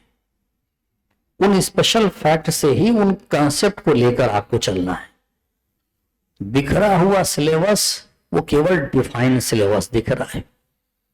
बाकी चीजें अगर आप पाओगे तो वो चीजें बड़े कायदे से पास कर दी गई हैं। इवन यही चीजें जो हैं आप पाओगे कि गांधी जी के आंदोलन में भी आप सेम सवाल पाओगे। गांधी जी को देखिए आप, गांधी जी और भारतीय राष्ट्रीय आंदोलन 2023, भारतीय जनमानस की जागृत राजनीतिक चेतना तथा अंग्रेजों के असम्मानजनक और कायरतापूर्ण अपमाननीय असहयोग आंदोलन को जन्म दिया। सवाल ये नहीं पूछा जा रहा है आपसे कि असहयोग आंदोलन की पृष्ठभूमि कैसे निर्मित हुई। आपसे कहा जा रहा है कि जनमानस की जागृत कौन सी चेतना, राजनीतिक चेतना, और अंग्रेजों का कौन सा असम्मानजनक कायरतापूर्ण अपमान। तो जो असम्मानजनक कायरतापूर्ण अपमान की बात होगी तो जलियांवाला बाग हत्याकांड की भी बात होगी, रॉलेट एक्ट की भी बात होगी। जलियांवाला बाग हत्याकांड के बाद हंटर कमेटी गठित करके जनरल डायर को बचाने की कोशिश भी की गई होगी। 1916 के होम रूल लीग आंदोलन से मिले हुए बैकअप की बात भी होगी। 1919 के अधिनियम से भारतीयों की असंतुष्टि और उम्मीदों की बात भी होगी। ठीक, और उन सारी चीजों को जब आप क्रांतिकारी आंदोलन और विदेशों के क्रांतिकारी आंदोलन से जोड़ देंगे तो इस सवाल का जवाब अपने आप आ जाएगा। फिर देखिए, जब गांधी जी ने सविनय अवज्ञा आंदोलन की शुरुआत की तब उन्हें बेसब्री से एक प्रभावी सूत्र की तलाश थी। वो कोई ऐसा मुद्दा उठाना चाहते थे जिससे अंग्रेज सरकार दमन का रास्ता ना तलाश पाए। वो कोई ऐसा मुद्दा उठाना चाहते थे जिससे विभिन्न वर्गों को आंदोलन से जोड़ा जा सके। पूंजीपति वर्ग को जोड़ लिया जाए, मध्यम वर्ग को जोड़ लिया जाए, व्यापारियों को जोड़ लिया जाए। 11 सूत्री मांगों का जब आप एनालिसिस करेंगे ना, मैंने क्लास में करवाया भी है, तो आप पाएंगे यही वो सूत्र थे जिसका गांधी जी बेसब्री से तलाश कर रहे थे। ये सवाल आप देखिए, ये ऐसे नहीं है कि किसी टॉपिक को एनालाइज कराया जा रहा हो। ये इस तरह के हैं कि आपने चीजों को पढ़ा और आप किस तरह से समझ रहे हैं। एक तरीका यह है कि आपने पढ़ा, 11 सूत्री मांगे ये पेश की गई और गांधी जी ने इस तरह से अंग्रेजों से कहा कि स्वराज की बात नहीं मानेंगे तो मैं सविनय अवज्ञा शुरू करूंगा, और फिर गांधी जी ने फलाना डेट को 12 मार्च 1930 को सविनय अवज्ञा प्रारंभ कर दिया। ये इस तरह का सवाल है कि गांधी जी की आंदोलन रणनीति में क्या खास था। क्यों बिपिन चंद्रा कह रहे हैं कि अंग्रेज सरकार मात खा गई? क्यों लॉर्ड इरविन कह रहा है कि फिलहाल नमक सत्याग्रह ने मेरी रातों की नींद नहीं उड़ाई है, और फिर क्यों वो गांधी जी से कह रहा है कि नमक को लेकर आपने अच्छी खासी रणनीति बुनी थी। एक प्रभावी सूत्र की बेसब्री से तलाश थी। ठीक इस तरह की जो चीजें हैं, सेम मैटर आप पाओगे कि सेम मैटर वर्ड हिस्ट्री के पोर्शन पे है। वर्ड हिस्ट्री को समझने के लिए आपको एक काम यह करना होगा कि एक तो पूरा का पूरा हम लोग मैपिंग से लेकर चले। हम वर्ड हिस्ट्री पढ़ाने से पहले हमको अगला वर्ड हिस्ट्री से ही स्टार्ट करना है, तो वर्ड हिस्ट्री पढ़ाने से पहले हम पूरी वर्ड हिस्ट्री थ्रू मैप आपको एक बार जरूर समझा देंगे। वजह क्या है कि बच्चे जब पढ़ रहे होते हैं ना, तो उनको आइडिया नहीं होता है कि जो बातें की जा रही हैं वो कहाँ की हैं, किस तरह की हैं। और क्योंकि वर्ड का मैप एक साथ रहेगा नहीं, वो तो बदलता रहेगा, बिगड़ता रहेगा भाई, है ना। जैसे किसी टाइम पर 15वीं 16वीं सदी में यूरोप का मैप ये था। ठीक, न जर्मनी है न ऑस्ट्रिया है। ऑस्ट्रिया की राजधानी वियना होली रोमन अंपायर में है। बोहेमिया एक अलग देश दिख रहा है। पोलैंड लिथुआनिया एक अलग देश दिख रहा है, और हंगरी एक अलग देश दिख रहा है। ठीक है, एक मैप तो ये है यूरोप का, जो ये 15वीं सदी के संदर्भ में आप कह सकते हो ये है। ठीक है, और एक मैप मैं आपको दिखाता हूं जो 1878 बर्लिन कांग्रेस का है। एक मैप ये है बर्लिन कांग्रेस का, और अब आप दोनों मैप से टैली कराइए कि जो देश इसमें दिख रहे हैं वो वहां कहां गए। ठीक, मंगोल खानाते हैं तो वो तो रशिया में जा चुके हैं। होली रोमन अंपायर है, वहां जर्मनी क्रिएट हो चुका है। ऑस्ट्रिया हंगरी का अंपायर क्रिएट हो गया है। ये papal state, Nepal, Sicily, Sardinia, Piedmont, वो तो इटली बन चुका है। ये पूरा यूरोप 15वीं 16वीं सदी से लेके टिल नाउ, वर्तमान समय तक का, फर्स्ट वर्ल्ड वॉर के बाद जो मैप बदला यूरोप का, किस तरीके से चेंज कर दिया गया था फर्स्ट वर्ल्ड वॉर के बाद का मैप, तो ये रहा।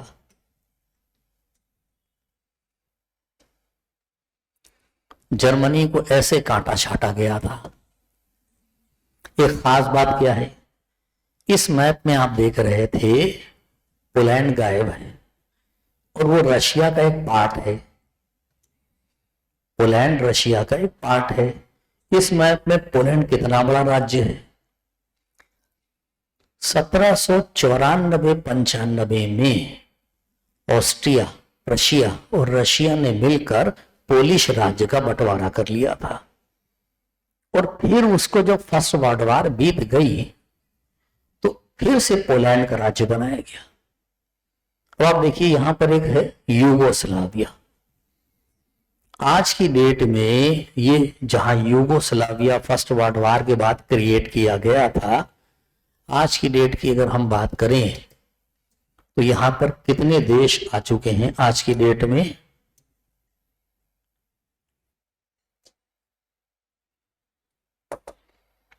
यूरोप के मैप को देखिए जरा आप, यहां कितने देश आ चुके हैं। जहां यूगोस्लाविया हुआ करता था वहां क्रोएशिया आ चुका है। देख रहे हैं आप, क्रोट, कुछ हिस्सा सर्बिया के पास जा चुका है। ठीक, कुछ हिस्सा बोस्निया हर्सेगोविना के पास भी आ चुका है। और पहले आपने देखा इसको किस तरीके से बांटा गया था फर्स्ट वर्ल्ड वॉर के बाद, ये रहा। तो वर्ड हिस्ट्री वाले पोर्शन में तो हम पूरी कोशिश करेंगे कि मैपिंग के थ्रू चलें, लेकिन पूरे वर्ल्ड हिस्ट्री को समझने के लिए एक बार आप भी जरा उसके सिलेबस पे गौर कर लीजिए, कहां से कहां तक क्या क्या चीजें हैं। वर्ल्ड हिस्ट्री का पूरा सिलेबस देखिए आप, यहां से स्टार्ट होता है 16 नंबर टॉपिक, प्रबोध और आधुनिक विचार। ये जो प्रबोध और आधुनिक विचार की बात है ना, ये विश्व में 1650 से 1780 का समय है। तो सिलेबस डायरेक्टली 18वीं सदी को लेकर स्टार्ट किया गया। 18वीं सदी के संदर्भ में ही ज्यादातर इन थिंकर्स का भी नाम आता है, अलग अलग समय पर ये विचारक रहे। पर समस्या ये है कि इससे पहले क्या था।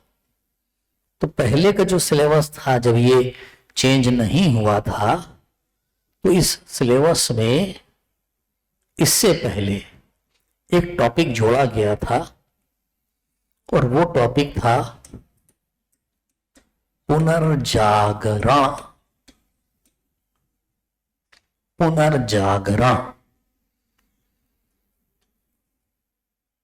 और आपको अगर 20-25 साल पहले ले चलूं तो पुनर्जागरण से पहले का भी एक टॉपिक था और वो था सामंतवाद का पतन, वाणिज्यवाद का उदय। ये सब भी टॉपिक थे।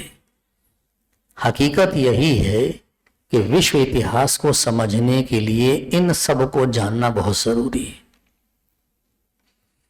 मेरोविंजियन पुनर्जागरण क्या था, कैरोलिंगियन पुनर्जागरण क्या था, रेनेसां ऑफ 12th सेंचुरी क्या था, यूरोप में कैसे पुनर्जागरण चला, कैसे धर्म सुधार की चीजें आई, और फिर किस तरह से पुनर्जागरण के बाद की जो अवस्था है जिसे कहते हैं एरा ऑफ एनलाइटनमेंट, प्रबोधन का युग, एक ऐसा युग जब मनुष्य ने ये मान लिया कि हमारे विचार ही सर्वोपरि हैं और हम किसी भी ऐसी चीज को तब तक एक्सेप्ट नहीं करेंगे जब तक कि वो हमारे फॉर्मेट पे खरी ना उतरती हो, यानी हम उसको प्रयोग और परीक्षण के आधार पर सिद्ध ना कर लें।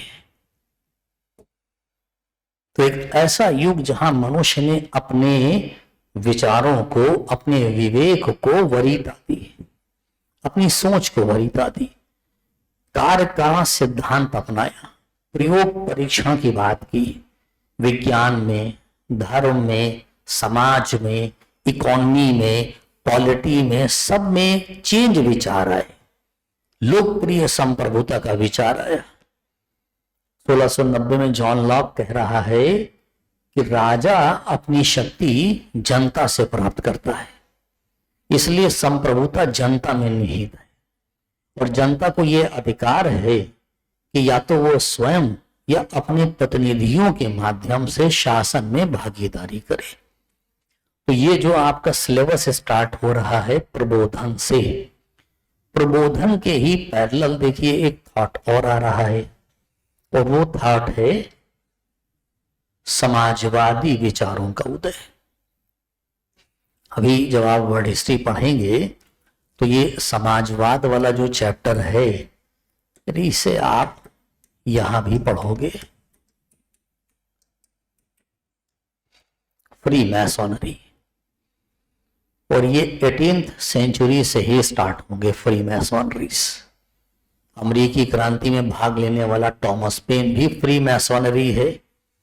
इवन फ्रांसीसी क्रांति में भाग लेने वाला बेब्यूफ भी फ्री मैसोनरी है। क्या कार्ल मार्क्स भी फ्री मैसोनरी था? और क्या इन फ्री मैसोनरियों का ज्यूइश आंदोलन से कोई लेना देना है, जैसा कि हिटलर ने अपनी आत्मकथा में बताया है? जब इस तरह की चीजों को आप रिलेट कराएंगे तो इनके विचारों को आप बढ़िया से एनालाइज कर पाओगे। फिर आप देखिए कि सिलेबस में जो जो चीजें दी गई हैं, है ना, आधुनिक राजनीति के मूल स्रोत। आज की डेट में हम लोग मौलिक अधिकार का इस्तेमाल करते हैं। आज की डेट में हम लोग प्रतिनिधि मूलक शासन है, संविधानवाद है, लोकतंत्र है, कानून का शासन है, कानून के समक्ष समानता है, ऐसे जिन चीजों का भी इस्तेमाल करते हैं वो कहां से आई है? वो यहां से आई है, वो यहां से आई हैं। और इन्हीं चीजों को एक बार देखिए, आपकी जीएस में इस चीजों को पूछा गया था 2019 वाले जीएस के पेपर में, इन्हीं को सवाल बना के पूछ दिया गया। यह है सवाल नंबर 13। स्पष्ट कीजिए कि अमेरिकी और फ्रांसीसी क्रांतियों ने आधुनिक विश्व की आधारशिलाएं निर्मित की। किस प्रकार निर्मित की? तो आधुनिक राजनीति का मूल आज हमारे कॉन्स्टिट्यूशन में जो कुछ भी हम देख रहे हैं कहीं ना कहीं यहीं से लिया है। अब उसमें एक टॉपिक ये भी आता है, अमेरिकी सिविल वॉर, दास्ता का उन्मूलन और ब्रिटिश गणतंत्रात्मक राजनीति, संसदीय सुधारक, मुक्त व्यापारी और चार्टरवादी। ये चार्टरवादी इसलिए जरूरी है पढ़ना क्योंकि ये कहीं ना कहीं जिन मांगों को कर रहे थे वो मांगे समाजवाद से भी जुड़ी हुई थी, वो मांगे मजदूरों से भी जुड़ी हुई थी, वो मध्यम वर्ग से, निम्न मध्यम वर्ग से भी जुड़ी हुई थी। और इन्हीं लोगों का दबाव था कि इंग्लैंड में बिना कोई खास हो हल्ला किए मजदूरों के लिए कानून बनाए गए, कारखानों के लिए नियम बनाए गए, मजदूरों के लिए स्वास्थ्य बीमा योजनाएं बनाई गई वगैरह वगैरह। ये देखिए, सबसे मेन जड़ है आज की डेट में, अगर कहें सबसे मेन जड़ है इंडस्ट्रियल कैपिटलिज्म की। सारे परिवर्तन की जड़ यही है। शुरू इंग्लैंड से है, फिर बाकी देशों में फैल गया, ठीक, और वही ले आया है ग्लोबलाइजेशन। आज ट्रंप खुल के टैरिफ वॉर लड़ रहे हैं। टैरिफ वॉर एक तरीके से गुंडागर्दी है ना, तुम्हारे सामान पे इतना लगाएंगे।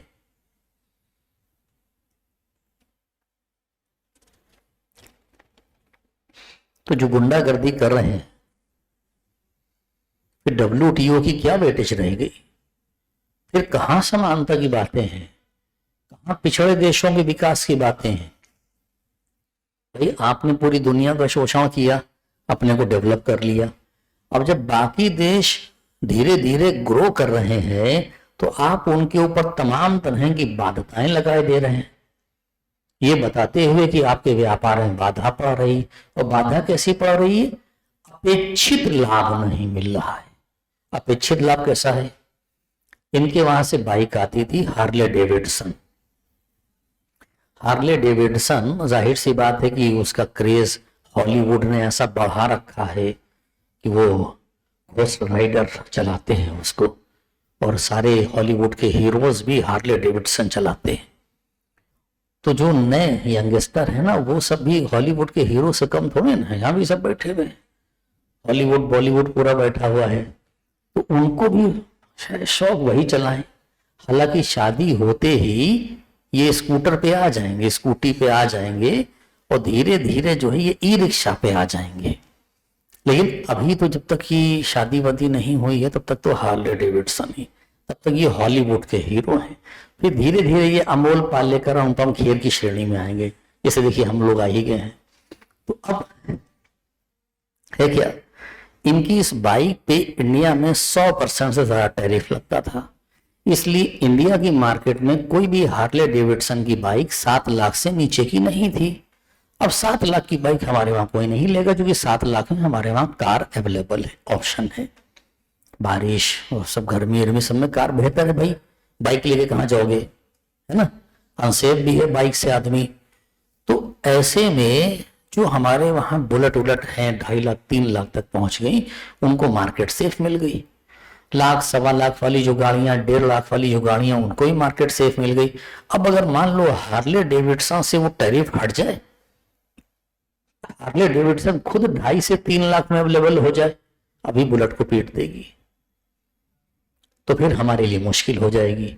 तो ये क्या है भाई, वन वे है। तो ये चीजें जहां से स्टार्ट हुई, ये है कच्चा माल इनको चाहिए, बाजार इनको चाहिए, पैसा इनको चाहिए, और उसी के फेज चले।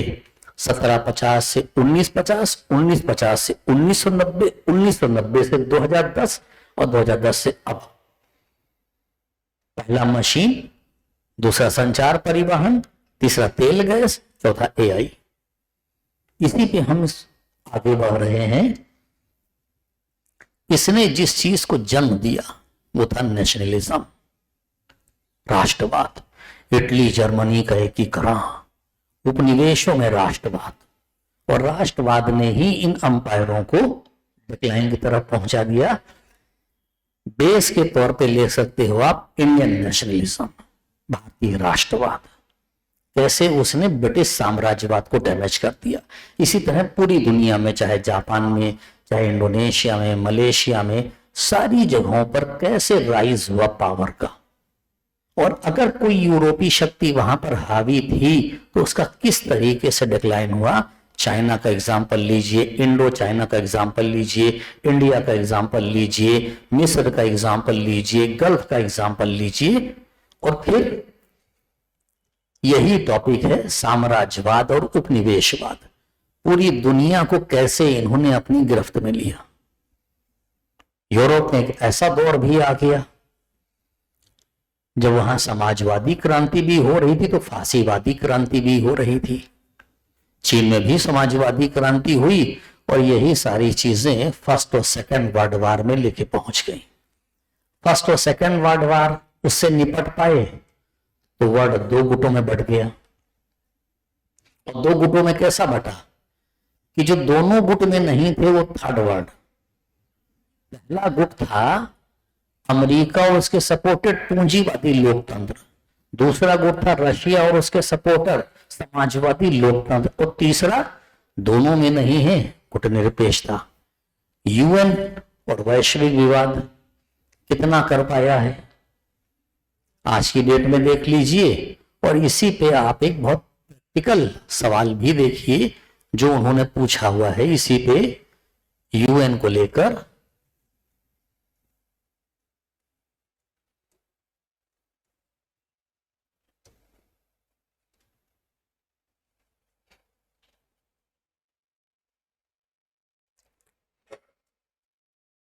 क्या आप समझते हैं कि अंतर्राष्ट्रीय विवादों के निपटारे तथा विश्व में शांति बनाए रखने में संयुक्त राष्ट्र संघ ने महत्वपूर्ण भूमिका निभाई है।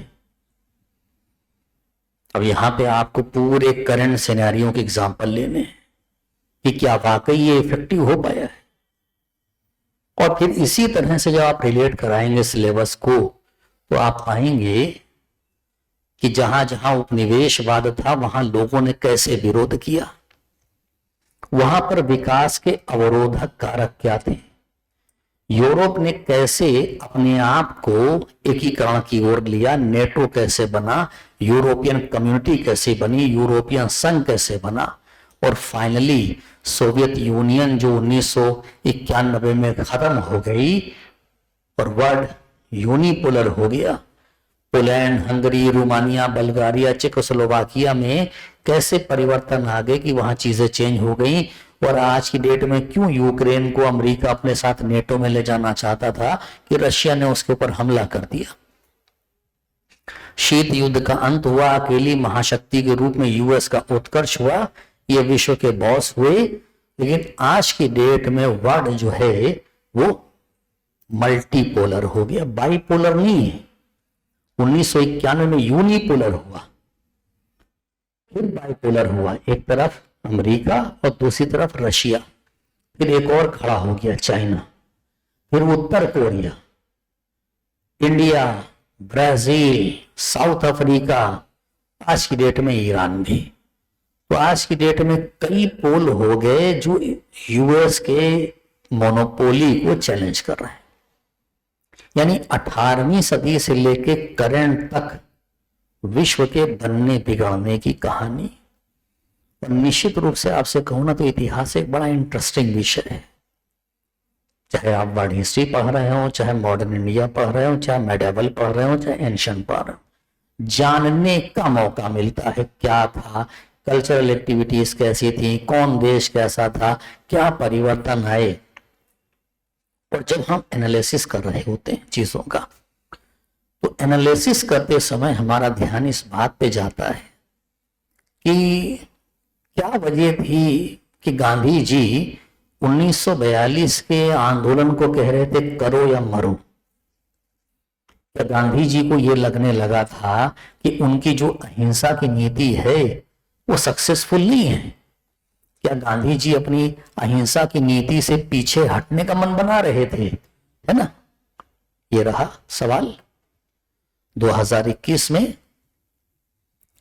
जिन गांधी जी ने चौरी चौरा में हिंसा के मुद्दे पर असहयोग आंदोलन वापस ले लिया था, उन्हीं ने भारत छोड़ो आंदोलन के दौरान लोगों द्वारा की गई हिंसा की भर्त्सना करने से इनकार कर दिया था। क्या आपको लगता है कि गांधी जी अहिंसा के प्रभावशाली होने के विश्वास को खो रहे थे तथा इसके पक्ष से अलग होने की सोच रहे थे? विशद व्याख्या कीजिए।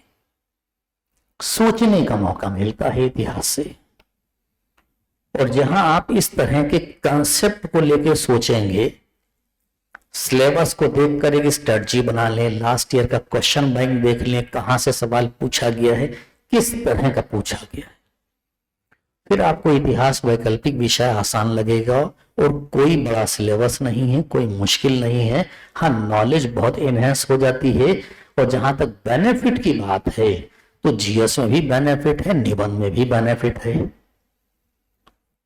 तो यही इसी क्लास में फिर कल स्टार्ट किया जाए विश्व इतिहास। चलें फिर, नमस्कार।